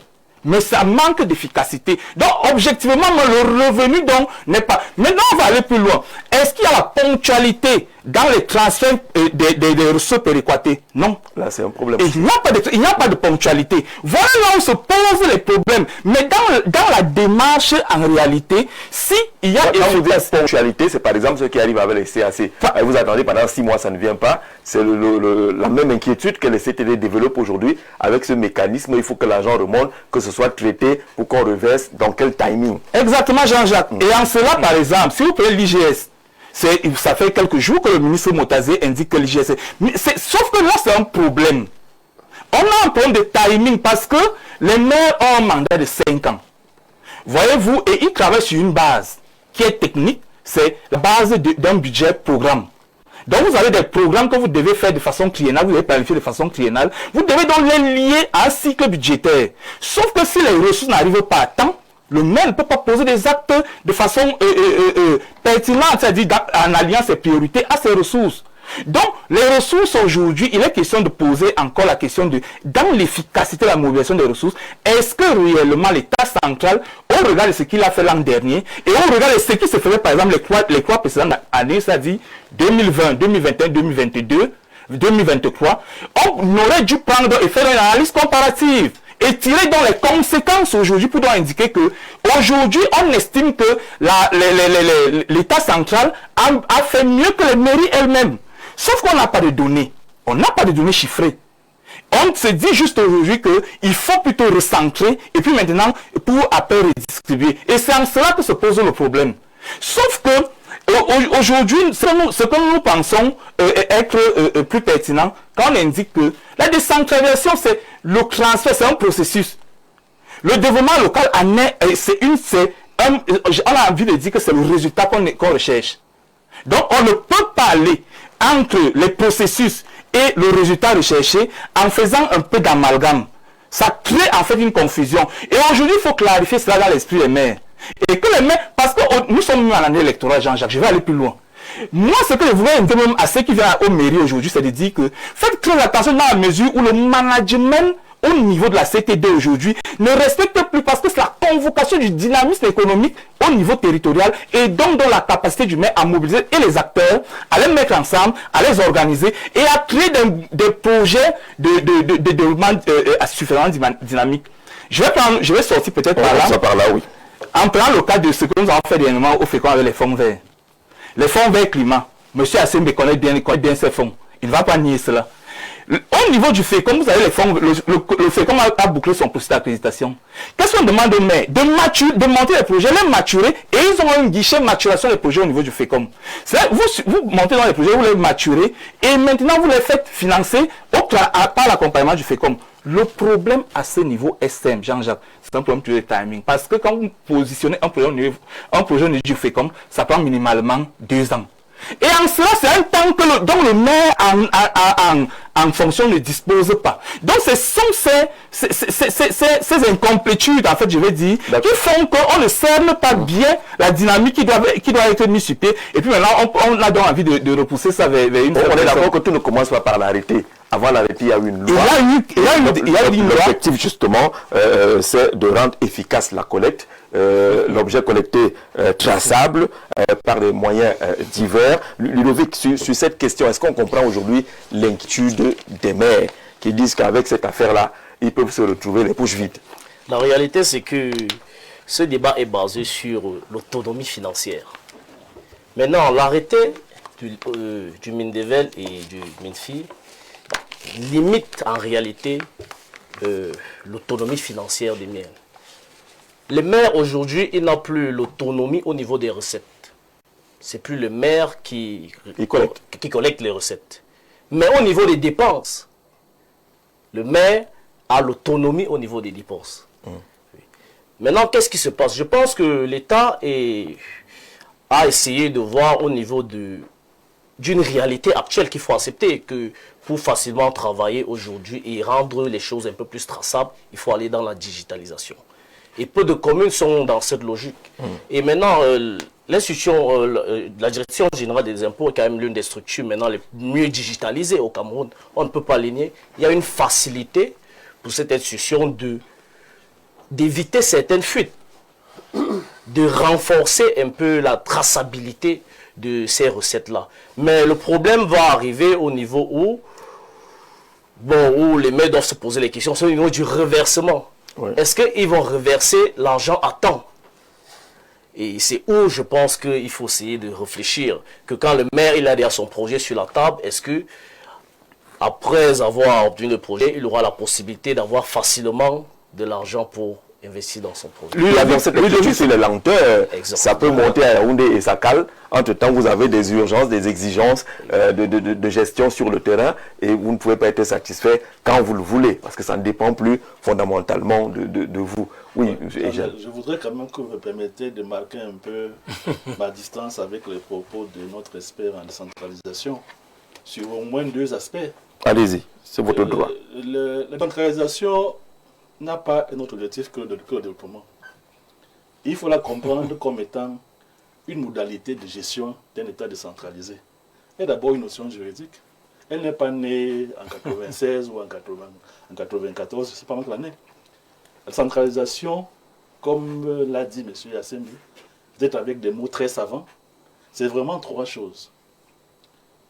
C'est l'autonomie politique, c'est-à-dire les populations choisissent librement leurs dirigeants. Ça confère à la CTD une personnalité morale dont c'est défendre devant les tribunaux, rester en justice, et il y a une autonomie des ressources, dont on dispose de nos ressources. Lorsque on dépense, disposer veut dire qu'on peut... On ne vous a pas retiré. On ne vous a pas retiré. C'est un mécanisme. Ce mécanisme, comme il a encore élevé, a donc l'inconvénient que l'autonomie dont on dispose n'autorise même pas que quelqu'un vienne interagir. Dans la collecte. Tout ce qui relève des CTD relève la délibération municipale. Absolument. Il n'y a pas une autre instance. Tout cela est encadré. C'est comme au Parlement. Mais la délibération ne va pas au-delà de la loi aussi. Tout à fait. Oui, c'est encadré par la loi. Le régulateur de l'autorité administrative qui est là pour veiller que tout a été fait dans les règles de l'art. Est-ce que ce n'est donc pas l'État régulateur qui est entré dans le système qui constate que ça ne marche pas? Vous ne collectez pas suffisamment. Aux ressources qui ont été... Il a largement expliqué l'impact de ce qui est recherché pour toucher là où il y a problème. Si la loi... Moi, je vous ai dit que depuis longtemps, comme il a dit, il n'y a pas d'impôts communaux. L'État central doit toujours collecter les impôts. Pour ce qui fait problème, c'est que l'État central va jusqu'à collecter les taxes. C'est la taxe qui relève de la commune. La taxe dépasse. Pour reverser à la commune. Pour un mécanisme qu'on met en place, mais on ne vous le retire pas. Il faut que lui comprenne. Moi, je comprends. Il y a les impôts communaux. C'est consacré par la loi. C'est consacré par la loi. C'est consacré par la loi. Non, c'est pas vrai. Il finit et puis on va revenir. Opérationnel, sur le terrain, on va revenir. Et les taxes même, il y a certaines taxes qui vous sont toujours dues. Non. On n'a pas tout. Tu comprends pas. Ce qu'on dit donc, c'est que l'État va donc jusqu'à aller prélever les taxes. Mais l'État ne prend pas. Prélever, c'est qu'il a mis d'abord dans le compte du Trésor.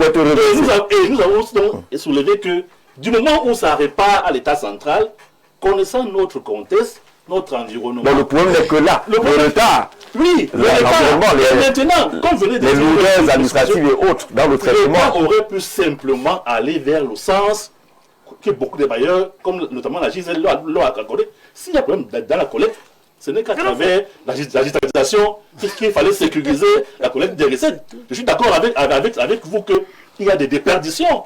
Il y a même parfois des confusions dans des poches des exécutifs. Mais cependant, ce n'est pas en reprenant au niveau central que le problème est résolu quand on sait les lenteurs qu'il y a, quand on sait les tensions de trésorerie qu'il y a au niveau central et que cela va impacter le développement local, qui est l'objectif, la centralisation, pas autre chose.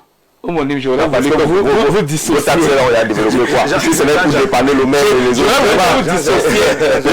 Les problèmes qui font que il n'y ait pas efficacité dans l'action communale et la mobilisation des ressources. Parce que ce que vous dites exactement ce que je suis en train d'indiquer. Le problème n'est pas la mobilisation. Non. Le problème, c'est le timing dans le reversement. Vous ne dites pas la même chose. Jean-Jacques, est-ce que le processus en lui-même est un problème, ou alors votre inquiétude est celle de ne pas avoir des ressources en permanence dans les caisses de la commune ou les lenteurs? Est-ce que c'est le processus qui est mauvais? Est-ce que c'est l'idée de l'État qui est mauvaise? Appréhender la chose sous ce prisme revient à parceller la gestion de la question. Nous ne parlons pas que de la collecte. Nous ne parlons pas que de la collecte. Nous parlons de l'écosystème qui est créé autour de cette mesure.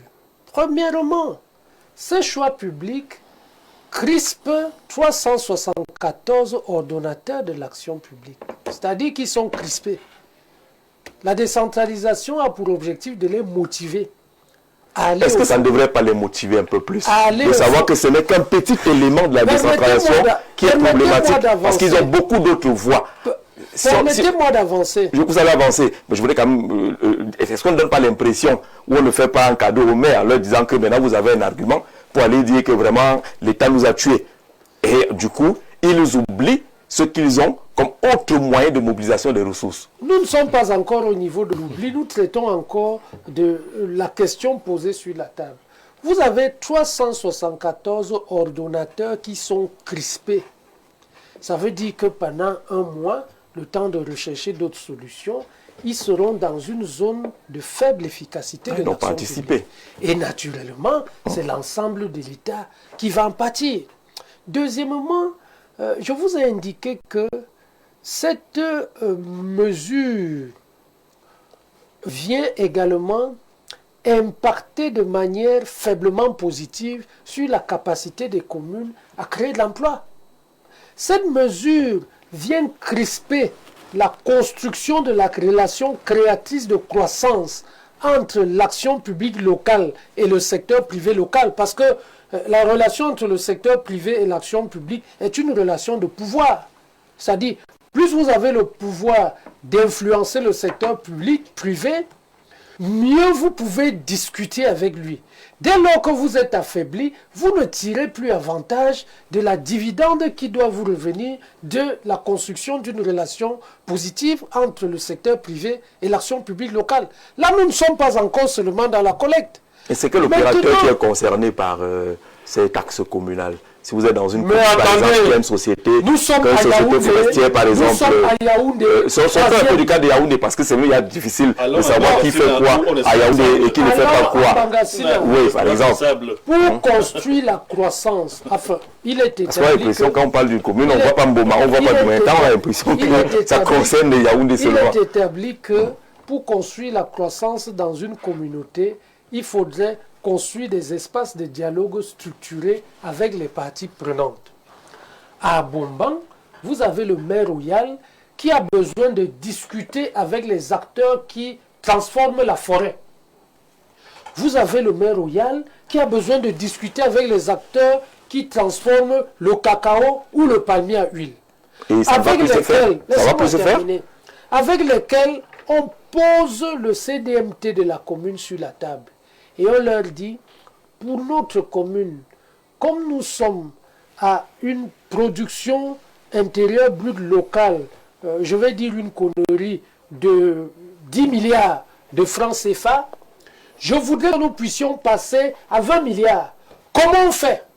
Chacun rentre dans son laboratoire et revient dans le cadre d'une relation structurée et dit au maire, voici les pistes que nous pouvons aborder.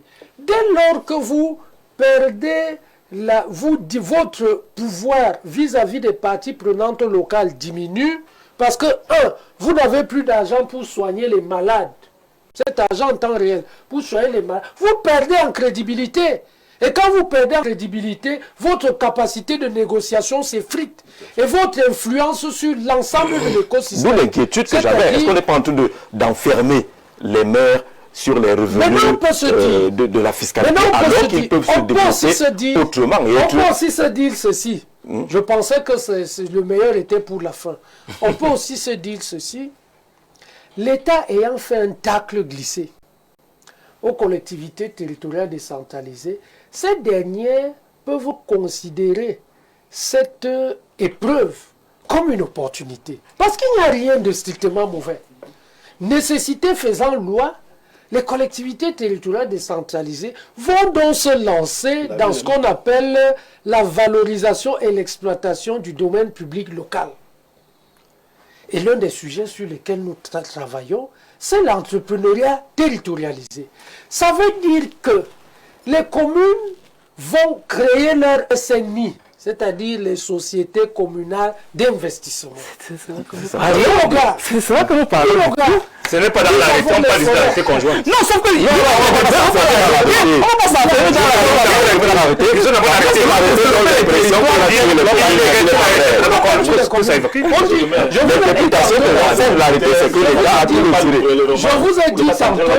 Je vous ai dit tantôt, le produit de la fiscalité locale qui est attaqué ici est un produit résiduel.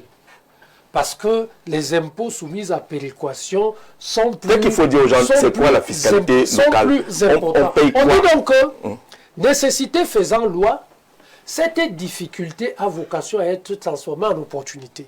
Parce que c'est dans les périodes de crise que les plus grandes fortunes se bâtissent. Les communes peuvent donc rentrer en laboratoire et se dire, nous avons un partenaire assez particulier qui est l'État. Et comme il nous attaque sur ce segment, sur lequel il a la toute-puissance, parce qu'il a le pouvoir de substitution qui est légal, allons sur un autre segment, l'exploitation et la valorisation du domaine public local. Créons des sociétés d'investissement ou des sociétés de gestion des portefeuilles. C'est une nouvelle... Ce n'est pas une nouvelle, c'est prévu par le Code général. On est d'accord. Oui, c'est prévu par le Code général des collectivités territoriales décentralisées. Ça veut dire que le Code général dit ceci. Comme l'État est en difficulté économique, le Code ne le dit pas. Vous savez, non. Jean Lebel, il y a l'exposé des motifs. Voilà. D'où vient le Code? Le Code vient de la crise sud-ouest, nord-ouest face à l'État central. C'est lui qui accélère la mise en place de cette... oui. Qui a mis le Code c'est 2019. Oui. C'est la suite du grand dialogue national. Le grand dialogue national reflétait quoi? C'était la discussion d'une situation crisique. Ça veut dire que l'accélération de la décentralisation arrive sur la base d'une situation crisique. Et la situation crisique venait du fait que les ressources étaient assez concentrées du point de vue de la gestion et qu'on souhaitait qu'elles soient le plus déconcentrées possible ou alors le plus décentralisé possible. Passons. Il a donc été introduit dans le Code général des collectivités que chaque territoire a la possibilité, à travers tout type de contrat public, de valoriser son domaine public local, c'est-à-dire faire exploser sa capacité de création de valeur. Créer des sociétés communales, des entreprises publiques, d'économie mixte, des établissements publics communaux, tout cela est prévu par la loi. Il y a des communes qui commencent à le faire. Absolument. Et c'est un mouvement qui est en train de s'accélérer. Cette difficulté peut donc être perçue comme l'opportunité de dire à l'État, d'accord, nous savons que tu vas garder notre argent, même si ce n'est pas beaucoup, ce n'est que 10 milliards pour 2025 sur l'ensemble du pays.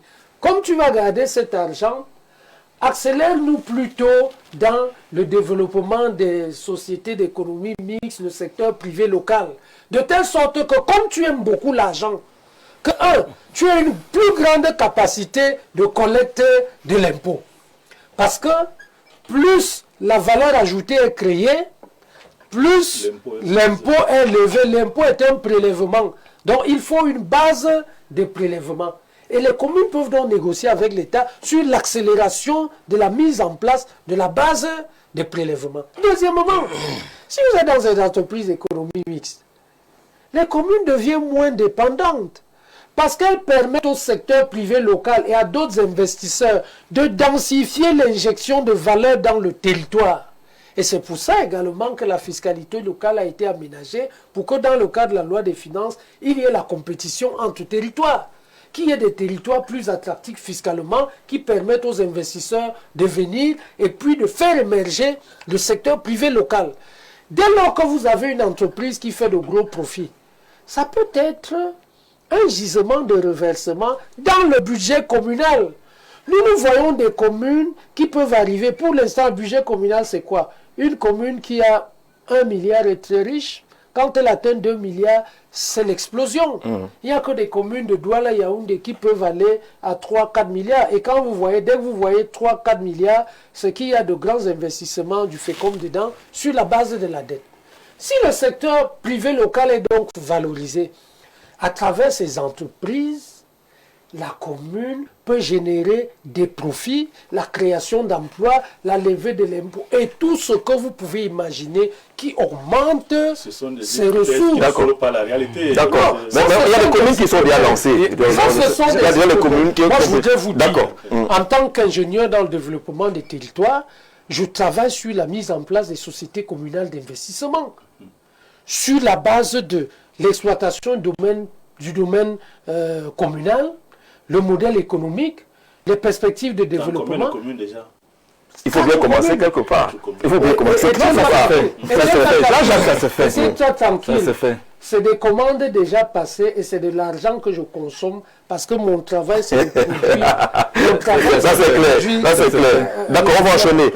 On va enchaîner, mais on prend le point de ce message. Bon, j'aurais quand même terminé sur la question de la fiscalité locale en se disant que l'État aurait même pu, compte tenu de ce qu'il a, les prévisions faites au niveau local, faciliter la gestion aux communes en leur reversant le produit prévisionnel en avance, mensuellement. C'est-à-dire quoi?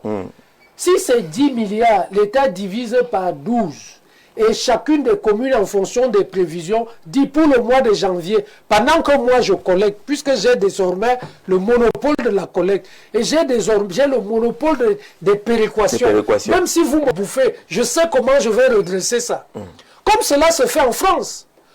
On reverse donc chaque mois le produit, la prévision prévisionnelle aux communes pour qu'elles ne soient pas bloquées. Est-ce que l'État n'a pas ce pouvoir? L'État a ce pouvoir et cette capacité. Nous souhaitons juste que ceux qui, au niveau des services de l'État, traitent ces questions, considèrent que l'État local et l'État central sont une seule et même chose. D'accord, merci. L'État est plutôt en train d'aider les CTD depuis la mise en œuvre du décret portant fiscalité locale. Déjà, il faut relever que les impôts qui étaient jadis liquidés au niveau des communes sont liquidés par la Direction générale des impôts et reversés directement dans le compte des CTD ouverts à la Campost. Depuis le mois de mai, les communes reçoivent ces ressources en temps réel dans leur compte. Pour les impôts locaux adossés aux impôts de l'État, l'État doit continuer de collecter pour être reversé au CTD. Et si vous regardez, les impôts soumis à péréquation ont augmenté. En 2025, les applications de la DGI et les communes ne communiquaient pas encore. Il fallait faire des travaux d'interopérabilité pour aboutir à ces échanges. Aujourd'hui, les recettes des CTD sont versées en temps réel dans leur compte. Merci pour cette contribution à cet échange qui montre qu'il y a un travail qui est en train d'être fait pour qu'il y ait moins d'écueils, moins de points de contestation. Quand on prend une commune en zone rurale et qu'on parle de fiscalité locale, ça représente quoi pour que l'inquiétude soit aussi poussée? Je ne voulais pas faire une analyse politique de cette histoire, mais je vais être obligé de la faire. Je la fais après. Je vais vous ramener d'abord la question de la compétence de l'arrêté ministériel conjoint. Je rappelle que l'article de la loi portant code de CTD est clair. Les communes s'administrent librement à travers leurs organes élus en tenant compte de la loi. C'est ça. Alors, le principe, si on ne connaît pas ça, on quitte. C'est le principe. Dès lors que on crée en vos seins l'unité de suivi de la fiscalité locale, c'est une introduction de la gestion de la commune. C'est un principe de droit. On commence par là. Tout est faux. Le reste, on ne doit même pas lire ça. C'est-à-dire, le principe est simple. C'est celui-là. L'autonomie. Maintenant, j'ai dit encore, Jean-Jacques, vous dites des choses ici à Yaoundé. Moi, je préfère venir à la commune de Nguelmendouka. En réalité, qui fait le recouvrement? Il y a combien d'agents au centre des impôts de Yokadouma? C'est pour ça qu'on entend c'est pour ça qu'on est dans la décharnation. Attendez. C'est pour ça qu'on est dans la décharnation. Le problème, c'est pas ça le problème. J'ai dit en termes de recouvrement. Lorsqu'il y a une descente des impôts dans une commune, il y a combien de personnes qui descendent venant des impôts, de la délégation des impôts? Ce ne sont pas deux. C'est quoi donc le souci? Le souci, c'est qu'en réalité, il y a un vice politique. J'en parle tout à l'heure, mais je vous dis au départ, sur le plan côté pratique, c'est les mêmes agents communaux que vous voulez tuer qui font le recouvrement. Partout, même à Yaoundé. Les services impôts, elles ont comme personnel. Est-ce qu'ils ont un point de personnel aux impôts? Bien sûr, très grave. Comment cela? Très grave, je vous dis. Face à la demande, ils ne peuvent pas. Ils n'en ont pas. La nouvelle demande là ne peut pas. Ils ne peuvent pas. Donc, en la réalité, on est dans une histoire, un cul-de-sac. Ils n'ont pas le personnel pour faire le travail qu'ils prétendent faire. Est-ce qu'ils vont le faire manuellement? Ils vont aller toquer à la porte.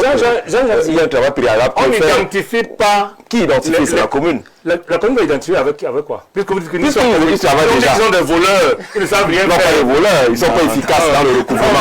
Ils ne sont pas efficaces. C'est ce qui est dit derrière. Ils ne sont pas efficaces dans le recouvrement. Et où c'est que, même quand vous descendez, vous avez aussi peur de l'électorat, un peu de politique dans votre collègue. On va aller des communes. Mais il faut le reconnaître. Dans les postes de péage, il y a combien d'agents des impôts? Sont pratiques. Ils se relaient. Mais il y en a combien? Moi, je ne sais pas, ils se relaient. Il n'y a pas d'agent. C'est comme le contrôle de police chez nous, vous allez trouver... C'est la vérité. Il y a les civiques qui sont là-dedans. Donc, lorsque les impôts descendent dans la commune de Makak, s'il y a 5 personnes, 4 sont de la commune.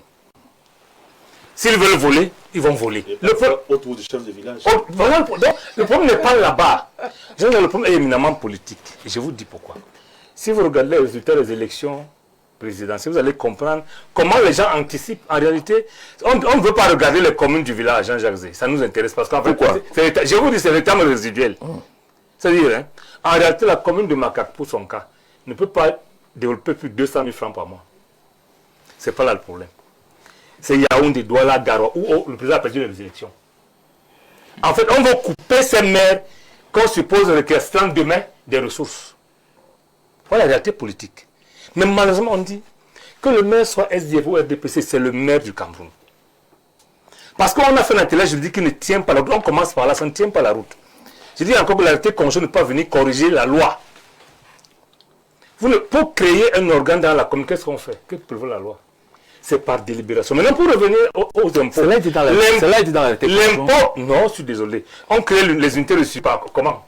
Pas de délibération. Il y a une délibération. Avec le contrôle préalable de la tutelle, c'est ça que vous ne comprenez pas. C'est écrit. C'est écrit. Non, c'est là. Lisez ça, non? Ils l'ont dit. Le contrôle a priori, alors qu'en réalité, on avait renvoyé le contrôle a posteriori. C'est ça qu'il faut. Les fondements doivent être légalement lisibles. Et ce n'est pas le cas malheureusement. C'est ça qui cache donc l'aspect politique. C'est-à-dire, si c'était clairement dit de façon légale, on dirait, mais lorsqu'on se rend compte qu'en réalité, ces gens n'ont pas un manque d'intelligence. Mais ils ont un projet politique qui consiste à dire qu'il est possible. Parce que Yaoundé a 7 communes. Le président a gagné légalement dans 2 communes sur 7. Comment on gère ces communes potentiellement qui peuvent échapper au contrôle du pouvoir en place? Et accéder aux ressources. Et accéder aux ressources, c'est ça le problème. Donc, là, c'est votre lecture politique. Non, c'est politique. Non, c'est votre lecture politique. Peut-être arrêter et faire problème. Parce que la constitution avec la loi et la constitution, je vous l'ai dit au départ. Mais comme je sais qu'ils le savent, je ne leur apprends pas ça, ils le savent. C'est là où l'inclusion politique arrive. Parce que peut-être qu'ils ne le savent pas, c'est être potentiel. Ils le savent. Mais comment les gens savent ce qu'il faut faire, ils ne font pas ça? C'est parce que la politique embête. C'est ça le problème. Donc je vous dis honnêtement que ce qui se passe là maintenant, il faut se poser la question, est-ce que ce qui était recouvré était reversé avant? Eux qui ont tout le monde pour recouvrer. Est-ce qu'il y a la décision à Ezeka? Pour payer les impôts en Grémindiko, il y a quoi? Les gens font comment? Vous confondez la DG à Yaoundé, à Douala, à Bafoussam? Non, je suis désolé. Lorsqu'on veut payer les impôts, je rappelle que les impôts sont du domaine exclusif de la loi. On ne peut plus pas avoir des impôts communaux. Par la loi délibère, la commune délibère. Par voie de délibération. Non, monsieur, dans le cadre de la loi portant fiscalité. Écoutez-moi très bien. L'impôt au sens du droit est d'essence légale. Donc, c'est du sort de la loi, pas d'une délibération. Il n'y a donc pas d'impôt. Là, on ne délibère pas. On a même interdit aux communes d'appeler abusivement l'impôt sur le revenu agricole. Tout à fait. Mais là, deuxième, j'entends ici, mon frère Assemble vous dit qu'on peut créer des entreprises, et je suis d'accord avec lui. Ces entreprises vont générer quoi? Un impôt. Qui sera collecté? Au-delà de la quote-part communale. Les entreprises vont générer beaucoup de choses. Beaucoup de choses. Au-delà de la quote-part communale. Les entreprises vont générer des bénéfices. Permettez. Pour avoir accès aux bénéfices, il faut être actionnaire. La commune peut effectivement être actionnaire. Naturellement. Mais au-delà de ça, le contrôle fiscal va encore venir. C'est ça. Mais ça, c'est un problème. C'est vous qui parlez de droit, de loi et tout. Vous savez que le contrôle fiscal vient comment? Maintenant, j'ai entendu allons-y. Que Mme Amougounoma a levé les fonds. Coopération décentralisée. Ce n'est pas vrai, c'est faux. Ce n'est pas vrai. Écoutez-moi, c'est faux. Non, vous ne pouvez pas être péremptoire. En matière de Vous ne pouvez pas être péremptoire. Nous n'allons pas vous accorder là-dessus, monsieur, en indiquant que non, vous ne pouvez pas le dire. Je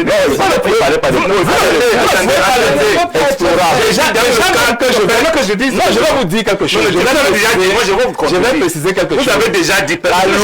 La loi numéro 2024-020 du 23 décembre 2024 portant fiscal local dit impôts communaux, contribution des patentes, contribution des licences, contribution de l'impôt général synthétique, taxe sur la propriété foncière, droit d'imitation des immeubles, droit des timbres automobiles, redevance forestière et droit des timbres sur la publicité. Et c'est indiqué dans le cadre de la loi impôts communaux. Il faut qu'on soit clair. Ne faisons pas non, si vous n'avez pas prenez la loi portant fiscalité locale. Désolé, non. Maintenant, ce que je voudrais vous dire. L'impôt là. Non, j'ai dit porter la loi impôt. De la loi de la commune. Il y a une loi. Maintenant, vous n'avez pas d'un problème précis. Pour lever les fonds dans le cadre de la communauté décentralisée, il faut l'accord préalable de la tutelle. D'accord, on est d'accord là. Je vous dis, je ne veux pas dire que nous avons été ensemble au Brésil. Écoutez-moi très bien. Nous avons été à Mme Amougounoma au Brésil. On n'a pas levé les fonds. Dans ce cadre-là. Si vous voulez l'information, on vous donne l'information. Mais ne dites pas n'importe quoi. Je dis que la personne de si vous voulez l'information, on vous donne l'information. Je ne pas du sujet. Je dis ceci. Non, dans le cadre du sujet, on essaie de voir comment on peut fonctionner. D'accord. On va avancer. Bonsoir au plateau. Le ministre Moutazé est l'un des ministres auxquels le président Paul Biya fait confiance. Moi, Abba Fouda, je l'ai surnommé le redresseur.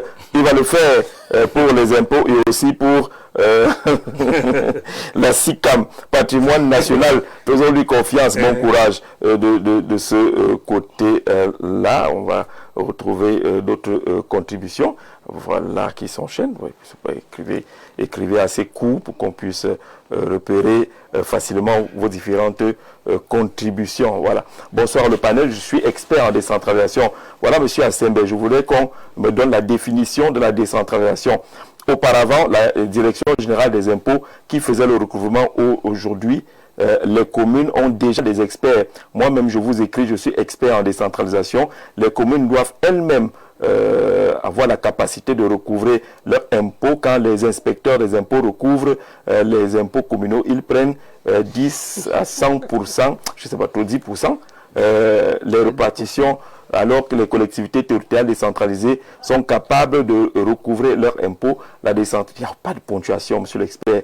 Là, pour lire, ça devient compliqué. Vous avez fait 3 pages sans ponctuation et on parle des choses techniques. Mais c'est la même phrase, non? Faut pas me garer. Bonsoir Jacques et à ton riche panel. Arrêtez Minfi Midevel fait débat parce que comme d'habitude n'a pas été maturé. Parce que les gens sont dans l'agitation et veulent se faire voir pour garder leur poste en mettant en difficulté les maires. Bref, le développement local va régresser. Un bonsoir particulier à Séverin, c'est Antoine Vundi du côté de Douala qui craint que le développement local puisse connaître plutôt un recul, une marche en arrière. Est-ce que c'est ça l'inquiétude? Les messages ne sont pas très clairs. Quand on est dans un domaine technique, il vaut mieux ne pas s'aventurer. Et Jeanne Toundé, est-ce qu'il faut craindre de façon globale que cette nouvelle réalité soit un frein pour le développement de CTD? Je vais vous répondre sans embâche, mais basant sur l'expérience locale. Cette mesure va donner aux maires l'opportunité de lever les mains. L'argent n'attendait que ça. C'est l'objectif. Je parle simplement. L'argent n'est plus à mon niveau, l'argent est à Yaoundé. Donc le seul argent, vous parlez également comme au quartier, c'est le seul argent qui pourra avoir, c'est ça? Les maires vont désormais dire aux populations, je voulais bien fermer ce trou, mais on n'a pas encore envoyé l'argent. Parce que c'est l'excuse. Lui, il disait qu'il y a l'excuse d'opportunité. Moi, je dis qu'il y a l'excuse de faiblesse. Et que dorénavant, c'est une opportunité pour les maires de se dire, je voulais bien. C'est l'objectif pour vous-même, vous savez que c'est au niveau de Yaoundé. Ce n'est pas encore venu. Donc, moi, je dis, quand ça vient il y a de réelles craintes. Ça vient même comment? Ça vient souvent même. Est-ce qu'on voit d'abord? Il y a des raisons que les capacités dont parle l'expert, c'est bien réel. Mais combien de nos mairies disposent de ces possibilités? Et vous comprenez que c'est aussi le jeu de l'enjeu des experts de pousser les mairies vers cette option. Mais ça se paye. Mais ça se paye et c'est un prix. Et ce qui n'est pas évident. C'est un prix.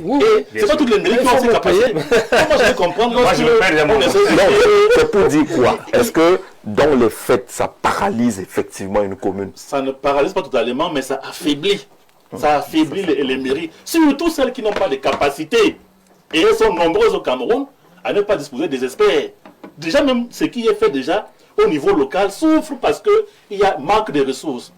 Il fallait donc renforcer leurs capacités, soit en digitalisant, soit en rendant au personnel les compétences, les ressources qui sont au niveau des Yaoundé. Jean-Jacques Zé, comme dit M. Le Méniec, la réalité est que dans les villages, c'est au niveau de la chefferie que ce que se gagne à des impôts. Le sous-préfet tient des réunions dans les chefferies avec un gendarme à l'appui. Et on fait une tournée. Et qui paye? C'est le mec qui paye. Voilà. Donc c'est au plan au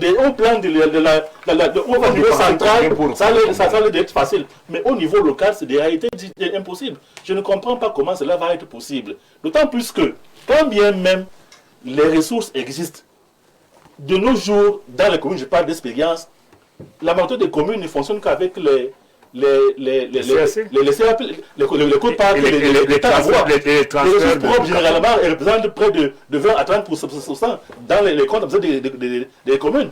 Maintenant, donc, tout leur sera enlevé. En attendant le retour, il y aura un retard dans l'action pour les gens qui... Comme d'habitude, d'ailleurs.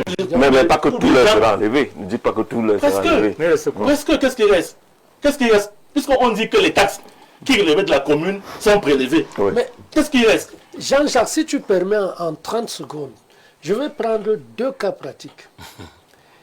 Il y a la commune de Yaoundé 5e collectait au titre des prélèvements directs à peu près 1 milliard de francs, c'est-à-dire dans la collecte quotidienne.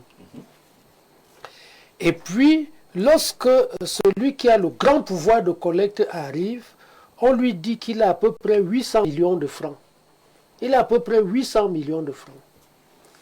Les 1 milliard, il les avait de manière régulière. Supposons que sur le mois, ça faisait 100 millions.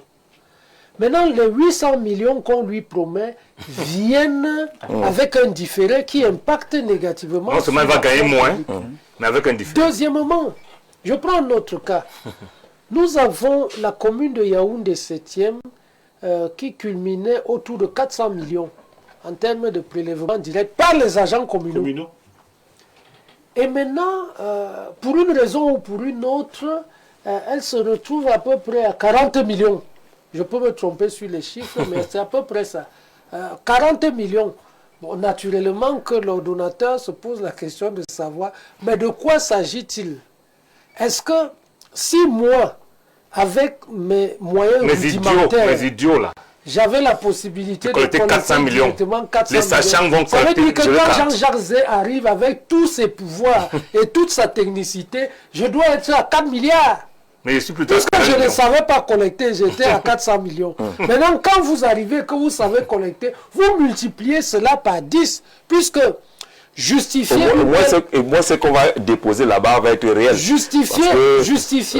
Non, l'autre... Au moins, c'est réel. C'est celui qui collectait 1 milliard. Je ne suis pas sûr qu'on a su un jour qu'il avait... 1 milliard de réel. Avec fiche de versement. Ça peut vouloir dire que... Bien sûr. Ça peut vouloir dire que s'il y avait des manipulations de chiffres, il pouvait être à 2 ou à 3 milliards. Le réel, on a 1 milliard. Ça veut dire quand vous arrivez avec la sécurisation, la digitalisation, la compétence, vous devez multiplier cela par au moins 10. C'est-à-dire que le gars qui collectait manuellement et dans un esprit que nous connaissons 1 milliard de francs, doit se retrouver avec 10 milliards. Est-ce qu'il n'y a pas quand même une bonne idée derrière lorsqu'on injecte la péréquation? Parce que lorsque vous collectez 1 milliard à Yaoundé, on collecte à peine 200 000. Jean-Jacques vise la péréquation. Non, ces impôts-là ne sont pas soumis à péréquation. Ces taxes-là ne sont pas soumises à péréquation. C'est-à-dire c'est votre argent. On a simplement dit que comme vous ne savez pas collecter, on va collecter pour vous. Et comme vous n'êtes pas transparent, nous allons collecter pour vous et nous allons vous peut-être que je n'ai pas lu on va vérifier après cet aspect. Nous allons collecter pour vous et nous allons vous reverser votre argent moins quelques petits frais de gestion. Donc on collecte pour vous. On ne prend pas votre argent. On collecte pour vous pour être plus efficace et on vous reverse votre argent moins quelques petits frais de gestion. Le frais de gestion, c'est tout. Oui, Jean, moi je voulais préciser une ou deux choses. Mon propos n'indique pas que l'arrêté vient arranger ou bien vient soutenir l'action des maires ou bien est bien importante pour le pouvoir central, non. Il faut comprendre une chose, le développement local ou bien le développement territorial n'est pas uniquement centré sur la mobilisation des recettes fiscales. C'est ce que je précise encore. Il faut que les gens acceptent que dans la coordination de l'action mayorale au niveau local, vous pouvez organiser les PPP, les partenariats publics-privés, un peu avec tout ce que M. Asseb indique. Je me réjouis qu'on commence déjà à se comprendre. Vous pouvez aller vers bien des leviers qui vous permettent quand même de tenir des ressources. Vous ne pouvez pas avoir la prétention en indiquant que vous êtes maire et indiquer que vous êtes faible. Si vous êtes faible, mais démissionnez. C'est quelle façon, c'est quoi cette façon-là? Démissionnez. Mais vous ne pouvez pas indiquer que vous êtes un manager et vous êtes allé à l'élection, vous avez gagné l'élection et vous dites que non, on ne peut plus, aussi on n'en peut plus. Mais vous démissionnez et les élections arrivent, cédez la place aux autres. L'idée aujourd'hui, c'est de dire qu'il faut conjuguer avec les ressources compétentes. Ça, c'est ce qu'il faut préciser. Parce que la libre administration, dans le sens de ce qu'on dit, c'est la libre administration en prenant en compte les compétences réelles, basées sur les compétences. D'où le profil du maire qui tarde à... C'est ça qu'il est en train d'évoquer. Parce qu'il faut bien... Je ne comprends pas.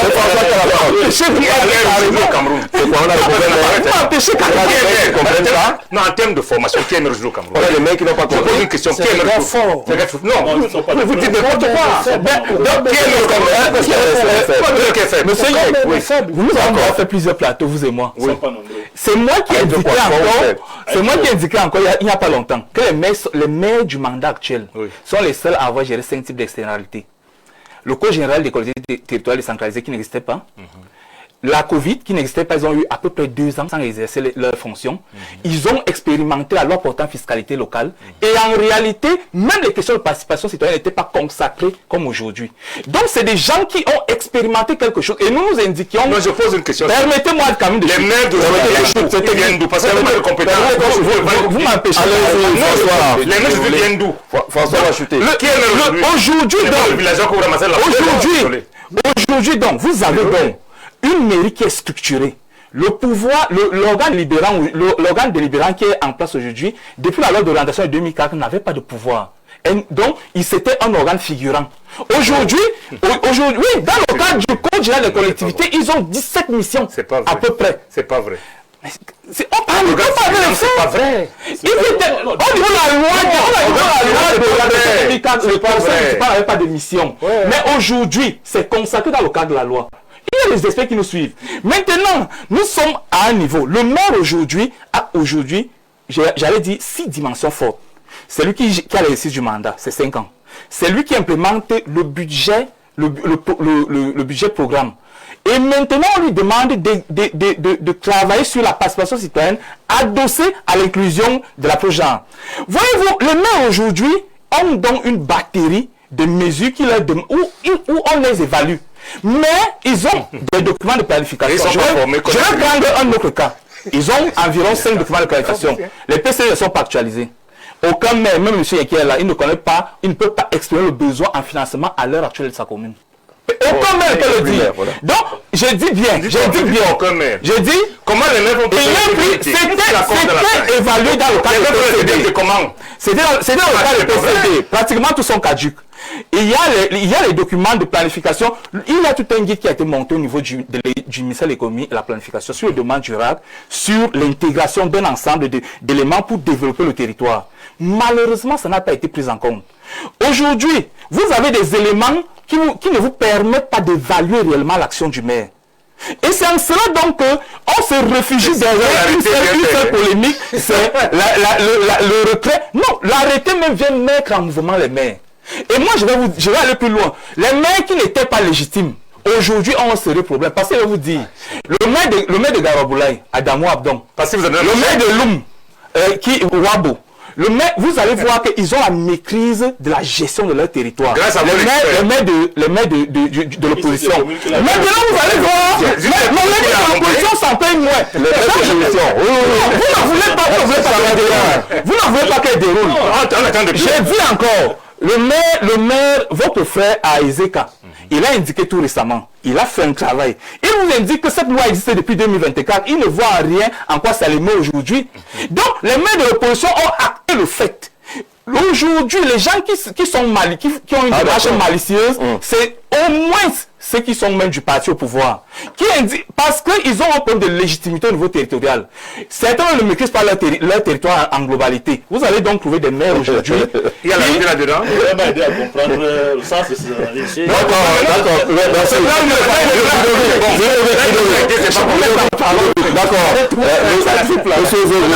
S'il vous plaît. Le mec qui est très bien censé utiliser le marché. Je suis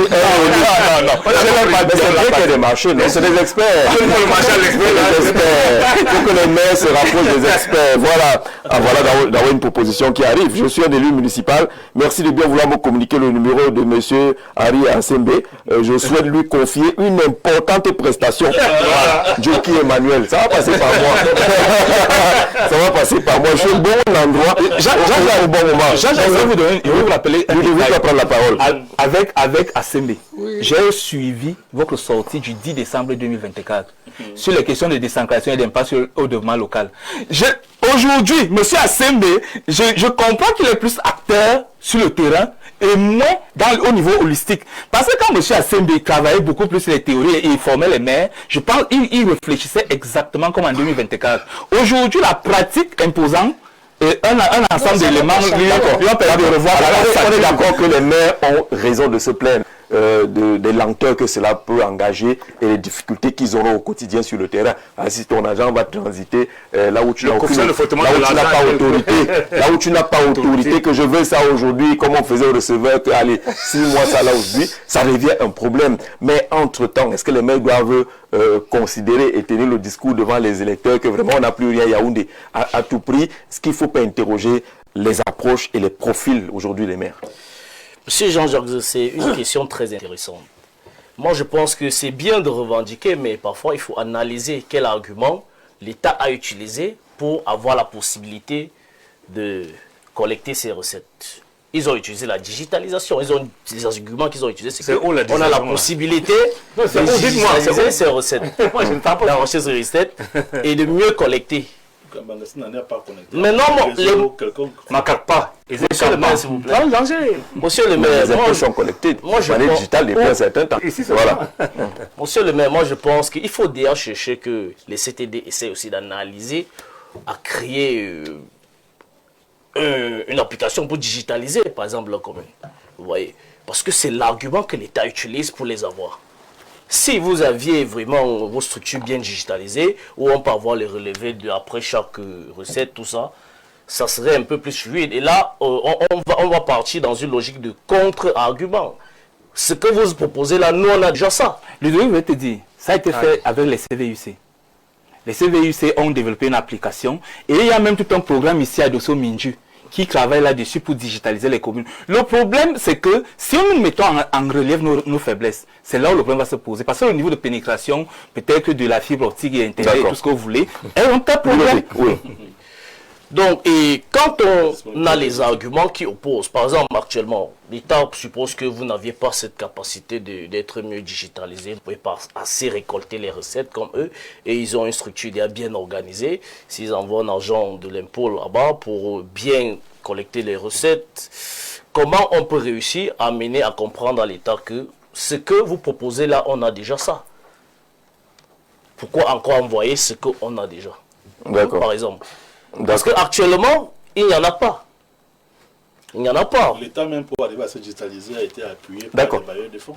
Digitalisation, c'est important. Cet acte conjoint, pour ma part, vient davantage plomber l'effectivité de la décentralisation. Le Code général des CTD de 2019 prévoit bien un transfert de ressources, donc humaines, financières et matérielles. Alors, comment l'État peut-il prétexter que les communes ne disposeraient pas de moyens de collecte d'impôts sur leur territoire? Cet alibi démontre simplement que l'État lui-même aurait failli à sa mission, celle du transfert des ressources humaines, et donc ne voudrait pas véritablement que les communes soient fortes et autonomes. Les maires pourront encore payer ne serait-ce que les salaires des employés communaux à temps, pour ne pas parler du simple assainissement de leur ville. Au final, que voulons-nous au juste? Et c'est ça l'inquiétude. Est-ce qu'on n'est pas en train de vouloir dire aux gens que désormais le maire est paralysé? Si le maire a son matériel de génie civil qui est en location, si le maire développe ses plantations ou ses étangs comme à Doumentan et consorts, est-ce qu'il n'essaye pas de se détacher des emprises de cette fiscalité?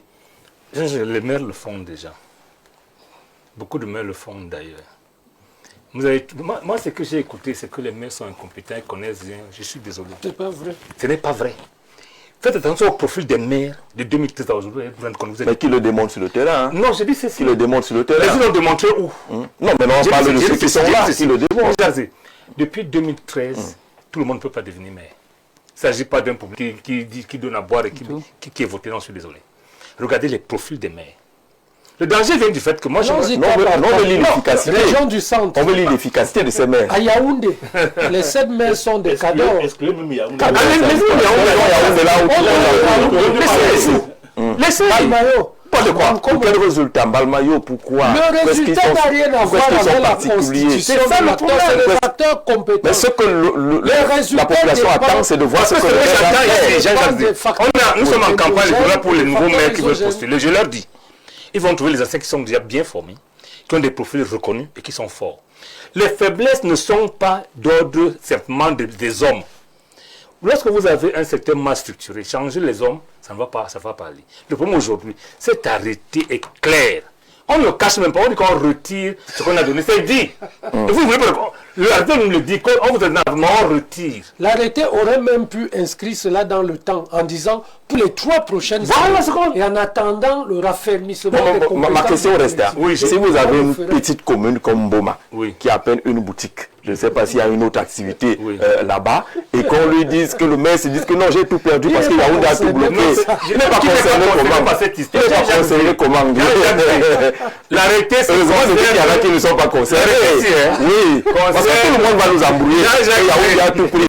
Non, monsieur le maire, dites que... Mon ami Hassan ne voulait pas dire ça. L'arrêté, c'est concerne moins de 20 communes. Non, moi je ne pense pas. Si le cas, c'est le dit pas. Le magasin a le plan opérationnel.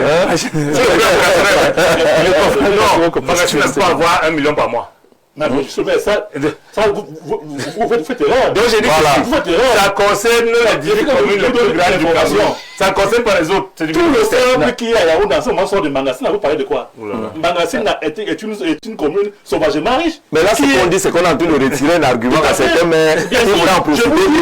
Je vous parle, c'est une commune. Le sable de Yaoundé ne sort que de Mangassina, moi je vous parle. Oui, la commune que personne ne connaît dans le sable. Je pose la question. Je préfère ne pas le dire. Et Bebda a eu ça avant, il y a quoi monsieur et Bebda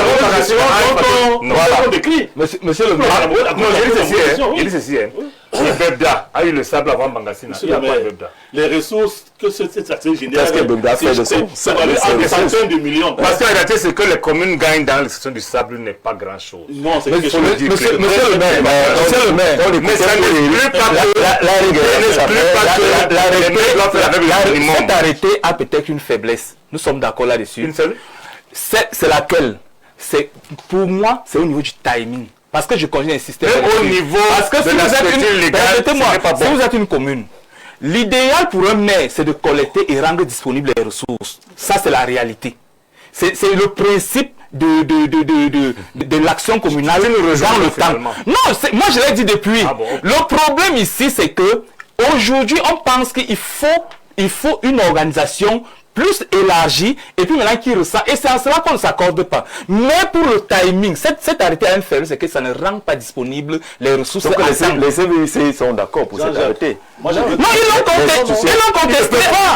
contesté en 2020. C'était maire.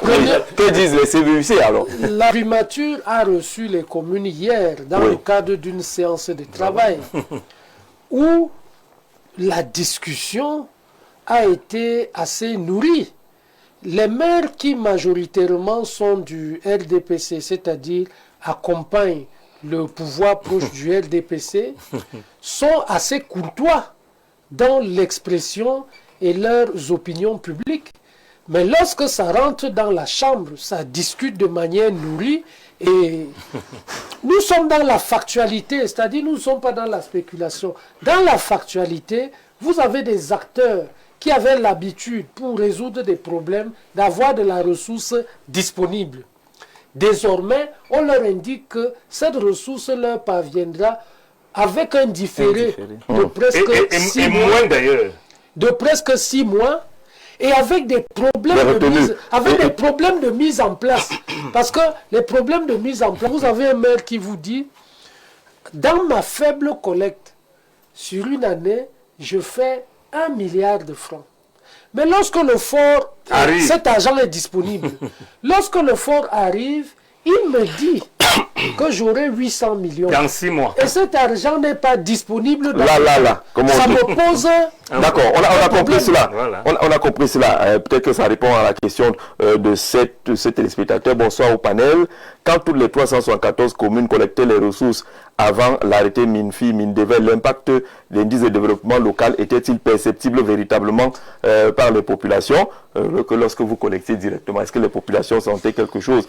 Ensuite, que font les collectivités territoriales par rapport à la niche des commerçants qui sont dans l'informel, salles de jeu et autres activités qui exercent uniquement la nuit. Ici, sauf le chef de terre peut ordonner une descente avec un ordre de mission. Ça veut dire que qu'en réalité, l'État et les CTD doivent travailler main dans la main.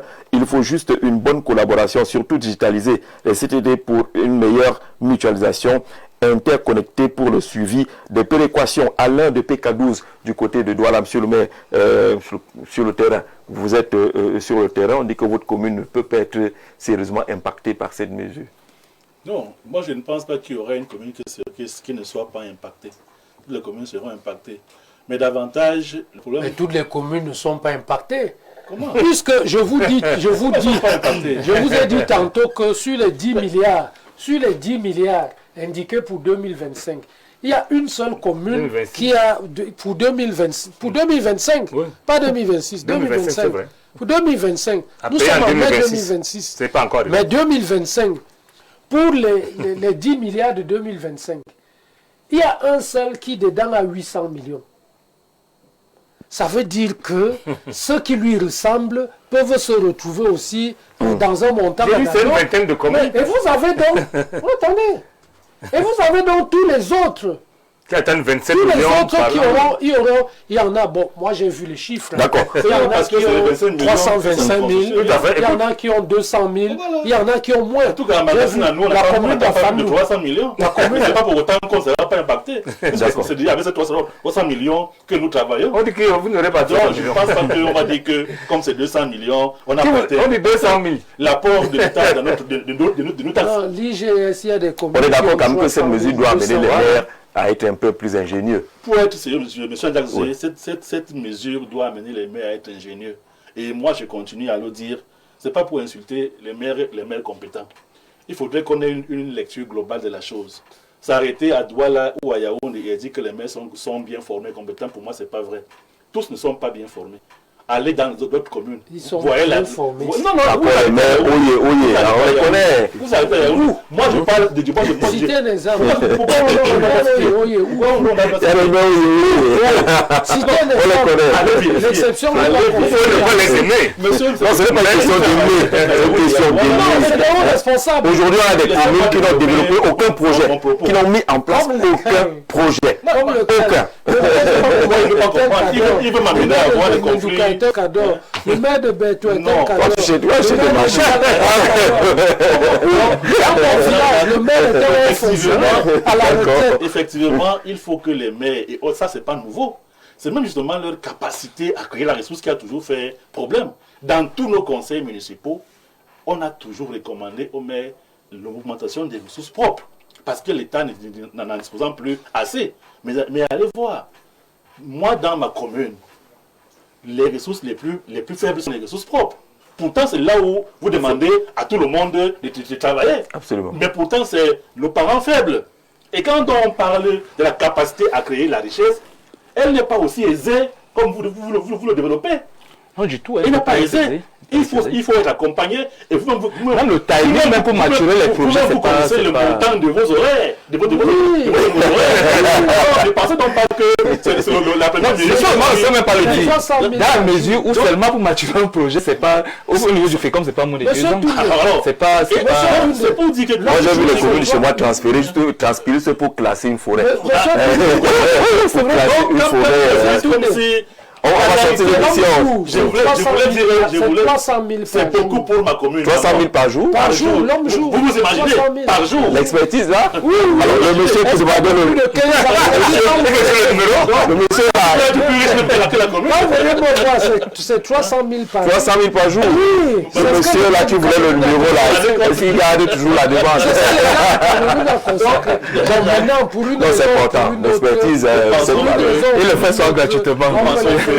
Les communes n'ont pas d'autre choix que de développer des ressources propres, de devenir des entreprises publiques.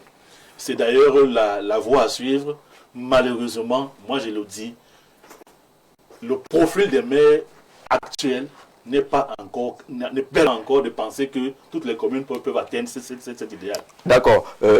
Henri Severa, c'est des formations, il y a l'information et des médias. Vous avez une chaîne de télé et autres qui proposent des informations et des éléments importants pour construire la maîtrise de la décentralisation. Ça, il ne faut pas arrêter.